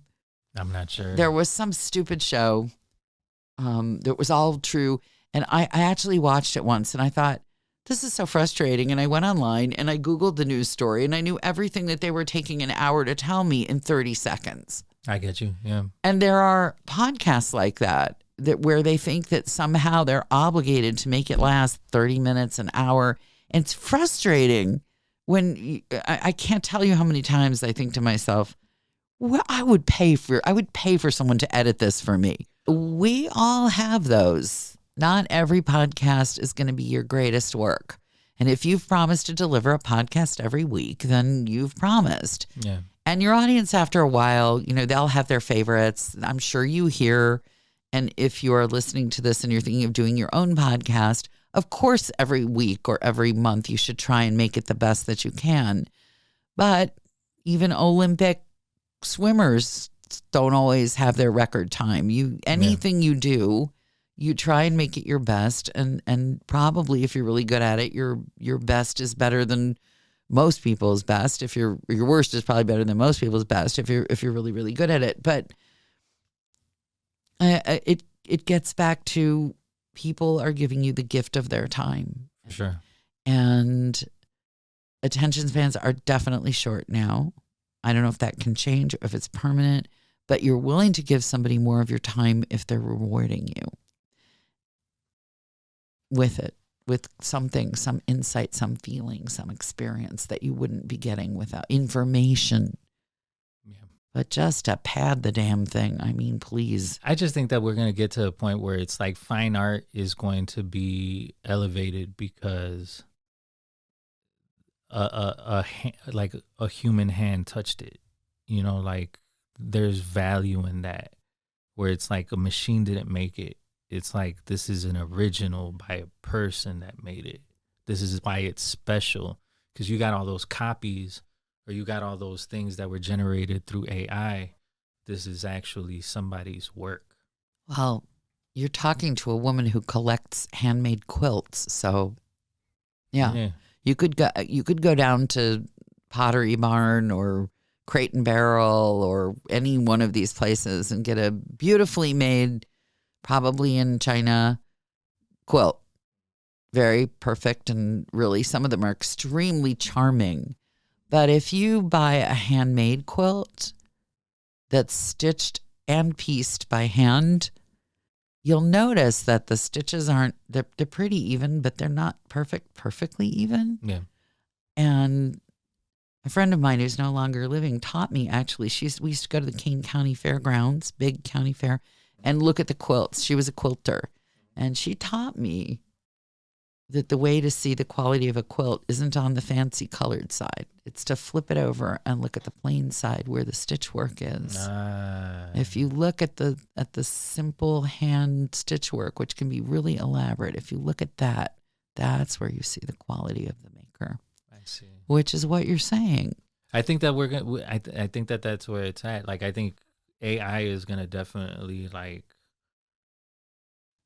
drive a lot, but then there's going to be a point where the people who are like my children, like your children, that are being geared towards these 60 seconds, this instant gratification, are going to get to a point where they're just going to be tired of that McDonald's, and they're going to want a hearty meal. I hope that's true. I think there's room for both. Yeah. Yeah, I think that there was room for both as well. But I'm saying that it's not going to be like one way where it's just going to be like no attention span. Like we're drones. I don't think that it's going to be no attention span. I think we'll just have to work harder. Yeah, it has to be quality. It used to be that I said, here we go again, and I'm sounding 95 years old. But people were used to what I call long stories long. Mm-hmm. And I worked, it was a joy when I worked for WLS, and there was this whole idea that you only had X amount of time during the records in between. But it wasn't really true there, because if, as my boss said, sure, you've got 30 seconds, 60 seconds, whatever. He said, but I don't care if you talk for 20 minutes, as long as it's worthwhile for the audience to listen for 20 minutes. Yeah. And he meant it. One time I got a call from him, turn on your radio. That guy on our radio station is ripping me a new one. It's hilarious. And the guy he was not a popular boss, my boss. I liked him because I could yell at him. Other people who were raised to be more polite had more trouble with him. But it's true. Steve and Gary were ripping him, like, just viciously. They hated him. They just were, but it was funny. And he didn't care if he was the butt of the joke, if the radio was good. All he cared about was making it worthwhile for the audience. Nice. And so getting kind of to the end of the conversation, what are some of the hardships that you've had to endure throughout this career? Oh boy. Or like the one that comes to mind where it's just like, man, this was pretty hard. I've been pretty lucky in that I know how to live on beans and rice. I've done it. I know I have wondered. I've had to park my pet with somebody because I didn't really have a place. And thank goodness for my friend who house sat my rabbit while I figured out where I was going to get a job.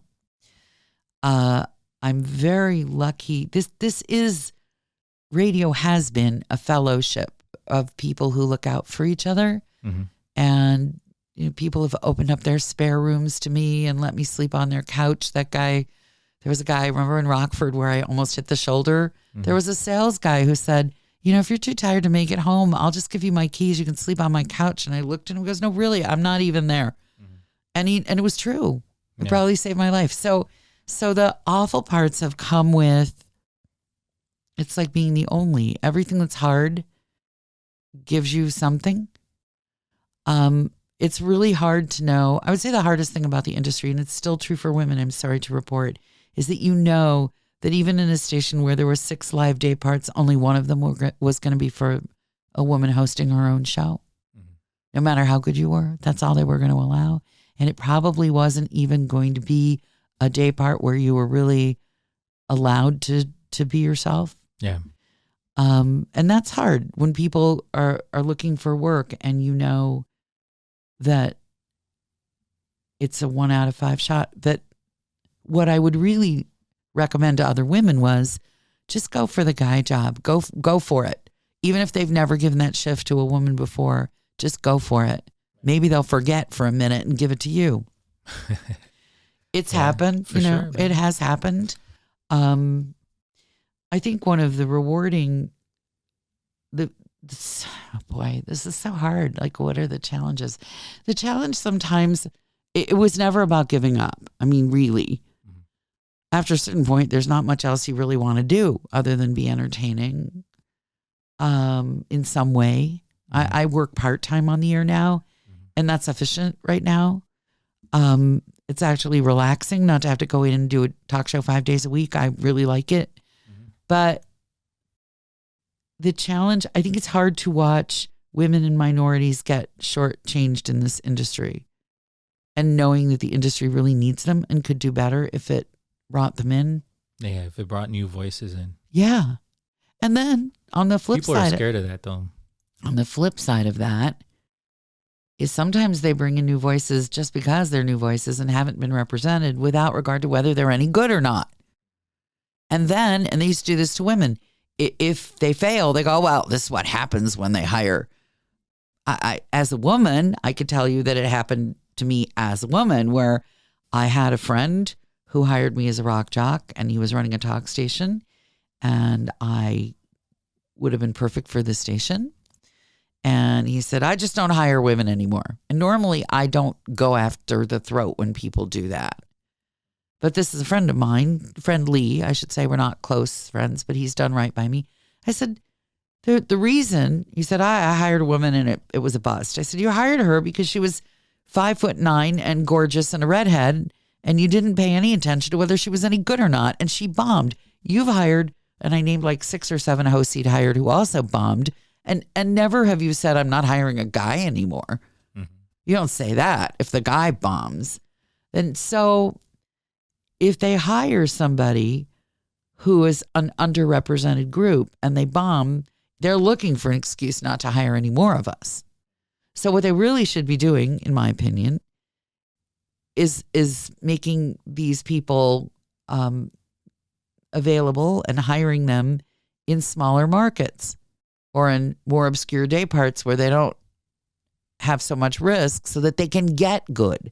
Mm-hmm. So that when they can practice. Yeah, nobody walks into a radio station and sounds like $1 million on their first day. If you heard Steve Dahl used to make a joke of playing his first radio gig air check tape on the air. It was horrible. We're all horrible. Yeah. Every single one of us was horrible. If you look at old comedy routines of the most successful comics, Louis C.K. when he started, Amy Schumer, I mean, you could see sparks of greatness, but nothing compared to what they're like now. Yeah. So need time to develop. Don't just hire people because they fill a slot you feel you need to fill. Give them the opportunity and the coaching and the support to really get great. Unless you're just looking for an excuse not to fire them and never hire another. So I don't know if that answers. So the questions, the challenge is getting guys who are still running this business, mostly white guys, to see you and your talent and be willing to give you a shot. I guess this will be my closing thing that's not in the book. Exclusive. Yeah. No, you've had a lot of that. You've got a lot of stuff that's not in the book. On social media, periodically, you will see a post of some guy in the business who's now, older, sick, passed away. And you hear from all these guys, what a great boss, hired me when I was just starting out, was fantastic, blah, blah, blah, blah, blah. And I read these accounts, and I know a lot of these guys were guys who said to me, well, I'm not going to give a woman that job, or why don't you sound more appealing to men? Or I know a different side of these men. Yeah. A side where if you're a minority, you'll see it, but the white guys won't. Mm-hmm. And I'd read one too many of these. And I let a few days pass. And then I posted on my social media what I just said to you. That, you read the accolades and there's one group of people who genuinely had that experience. And then there's another group of people, women, minorities, who had a completely different experience. And my Facebook, which was where I posted this, blew up with women, damn right, this is what happens. And everybody thinks they're so great. And I happen to know. And some of these guys really did some ugly things that I didn't know about. And people are posting this stuff, not by name necessarily. Mm-hmm. And then I got a message on LinkedIn from somebody who 3 times had a chance to hire me and 3 times tried to shove me into a slot that was more traditionally for women. The last time so insulting that I couldn't even believe he had offered me this opportunity to make an incompetent male host look great. 3 different opportunities where he should have just hired me and his ratings would have been fine, his station would have been fine. And instead, what he tried to do was make me the supporting player for the white guy. And each time I politely had declined to do the job. And the last time, the really insulting offer, he wrote and said, well, I thought you'd say no, but I just had to ask. And I thought to myself, no, you didn't. You didn't have to ask. Well, so I get this message on LinkedIn from this guy saying, I read your Facebook post. I'm going to buy your book. I need to read your book. And about 3 weeks later, I get a message. This guy's retired now. He can't hire me or not hired me. So I suppose it doesn't count for as much as it would have if he were still working. What he said was, I made a mistake. I should have hired you. when I had the chance, and I'm sorry. How did you feel? I felt, well, easy for you to say now that you can't hire anybody. But what I wrote, because it takes a lot of parts to say I was wrong, especially for these guys. They don't say it very often. They don't say it very easily. And he has daughters, so maybe life will go better for them because of this. And I said, thank you. We all grow.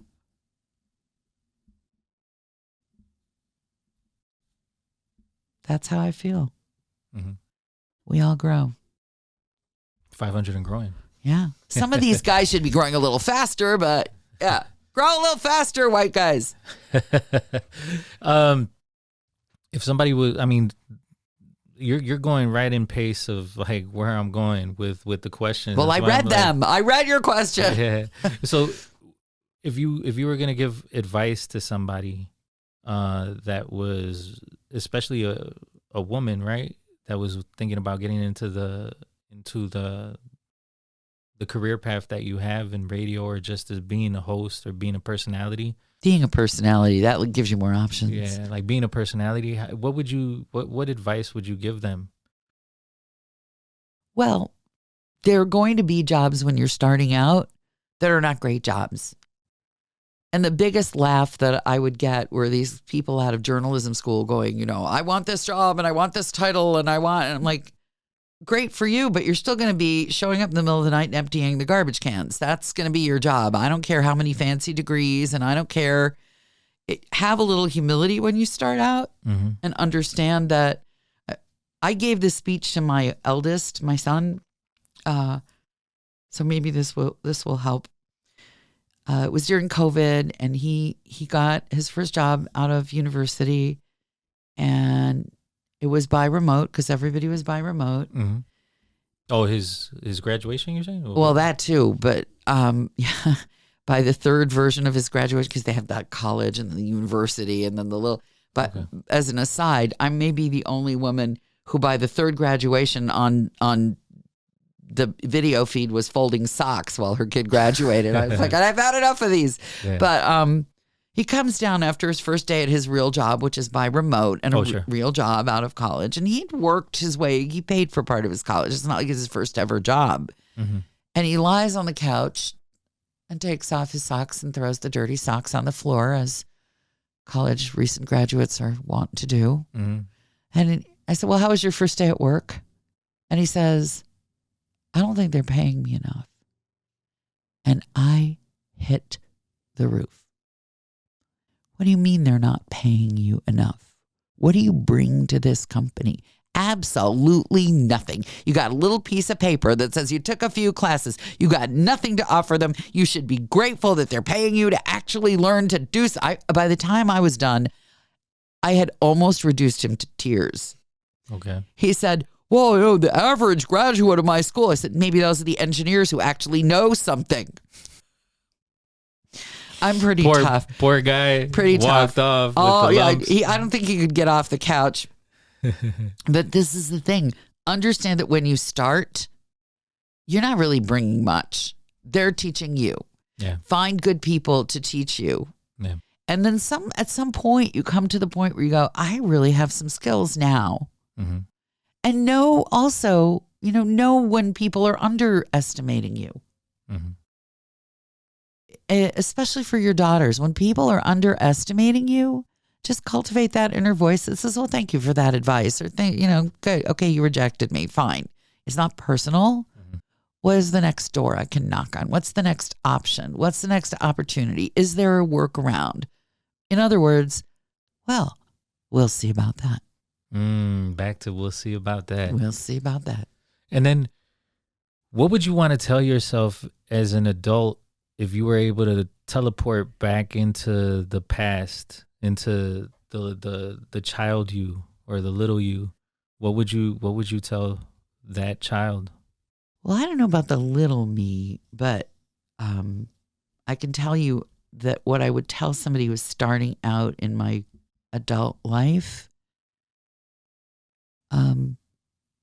it helps if you can live on very little. You'll be all right. And it costs nothing to be kind. I find that I behave the worst when I'm insecure or scared, and knowing that about myself, when other people are behaving badly, I immediately wonder, are they insecure? Are they scared? Are they over their heads? So I guess my advice would be to really believe that not everything is personal, even if it seems really personal. It's often not about you, it's about them. And if you're wrong, promptly admit it. Correct. I've never had a problem admitting I'm wrong. In fact, my slogan on KSTP in Minneapolis was, "It's all my fault. Blame me for everything." But I think it costs nothing to be nice, to be kind, to be helpful. The people who are really great in this business, they're secure. They can say the kind thing to management about you. They know it's not going to harm their career at all. The weird, that's not to say you can't defend your job if someone's really trying to do you wrong, but anytime that you can help somebody else, anything you can do, if I'm talking to myself, be more aware of how to help other people. I hope I'm better. I don't think I was ever bad at it. I just don't think at some point, I don't know if I ever felt like I had anything to offer other people. But I believe that you always have something to offer other people. And just figure out what that is. And even as a child, when you're being told you're not of value, your culture's wrong, your heritage is wrong. If you know you have something of value to offer, you'll be all right. And then lastly, what do you wish to leave with your work past your lifetime? Well, the book was fun to write. And I hope, and when I go to the book fairs or speak at things, and I tell people, this isn't just about radio. This is about being where people don't want you to belong and being kind of unusual. And if you know anybody who works in a situation where it's just a lot of hard work and sometimes they don't see you, that this, I hope, will make you laugh on that day when you come home from work and you just want to quit.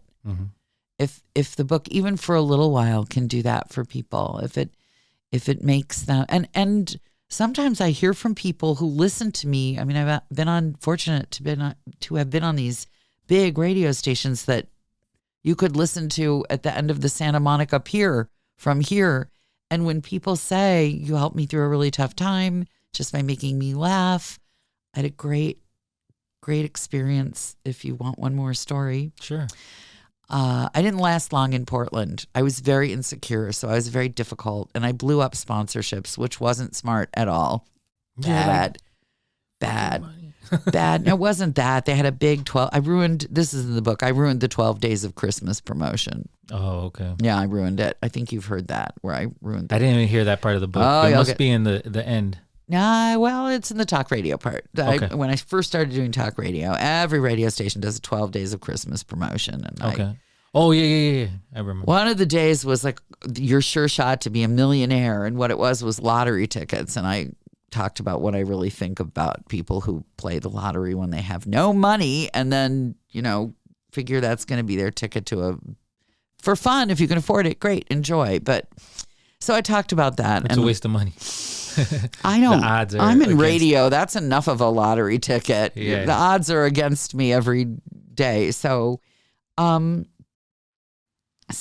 was the question? Was what advice? Yeah. No, it's like, what do you want to leave? What do I want to leave? I'm sorry. And you were talking about... Yeah, the book would be something. And so I'm leaving you were talking Portland. About, Portland. And my friend wants to make a party for me. And she says, there's just one guest that I absolutely insist on inviting. It's my manicurist. And I said, and you'll look,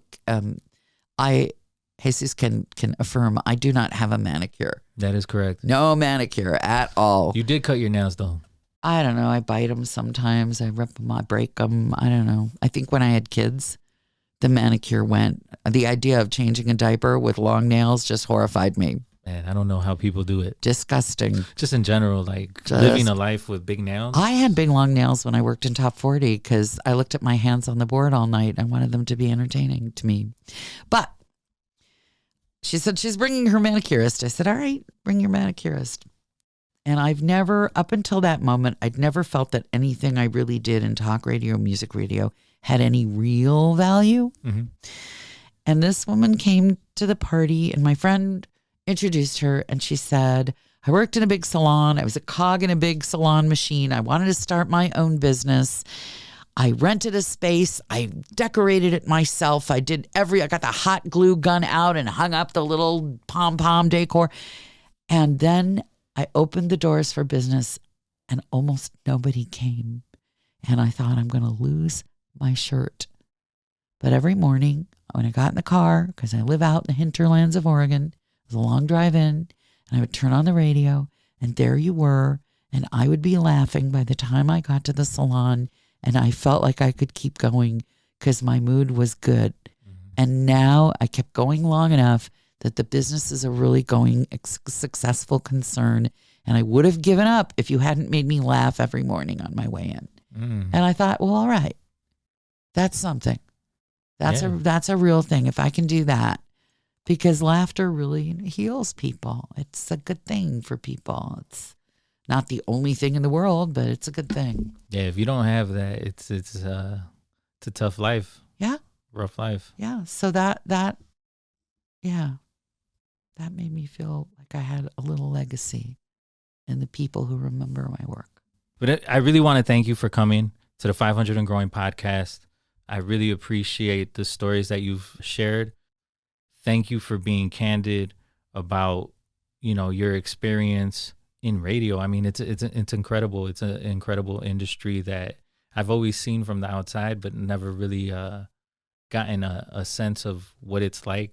Becoming a person that people are able to rely on is something that manicurist story that you told us touches people, and those are really important things that people can rely on.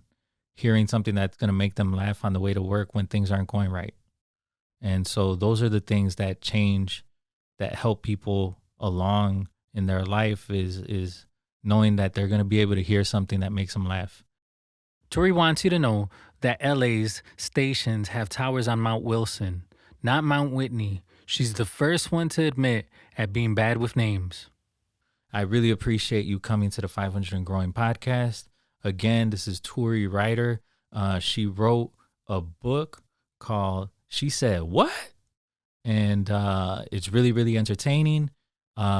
We're produced by Where You At Productions. If you have a story to tell and you want to be able to have somebody produce your story, visit whereyouatproductions.com.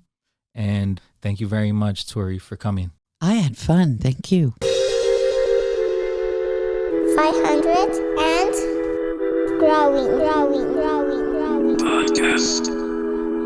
Dedicated to the underdog, cause I see you. Working on your craft, getting strong, cause I see you. Ready to set it off and on, cause I see you. Correcting all that is wrong, cause I see you. Dedicated to your craft, read and study the math. Making goals and taking a stand. Original, so you trailblaze a path. In tune with your inner master plan. Visit 500andgrowing.com for more creative content.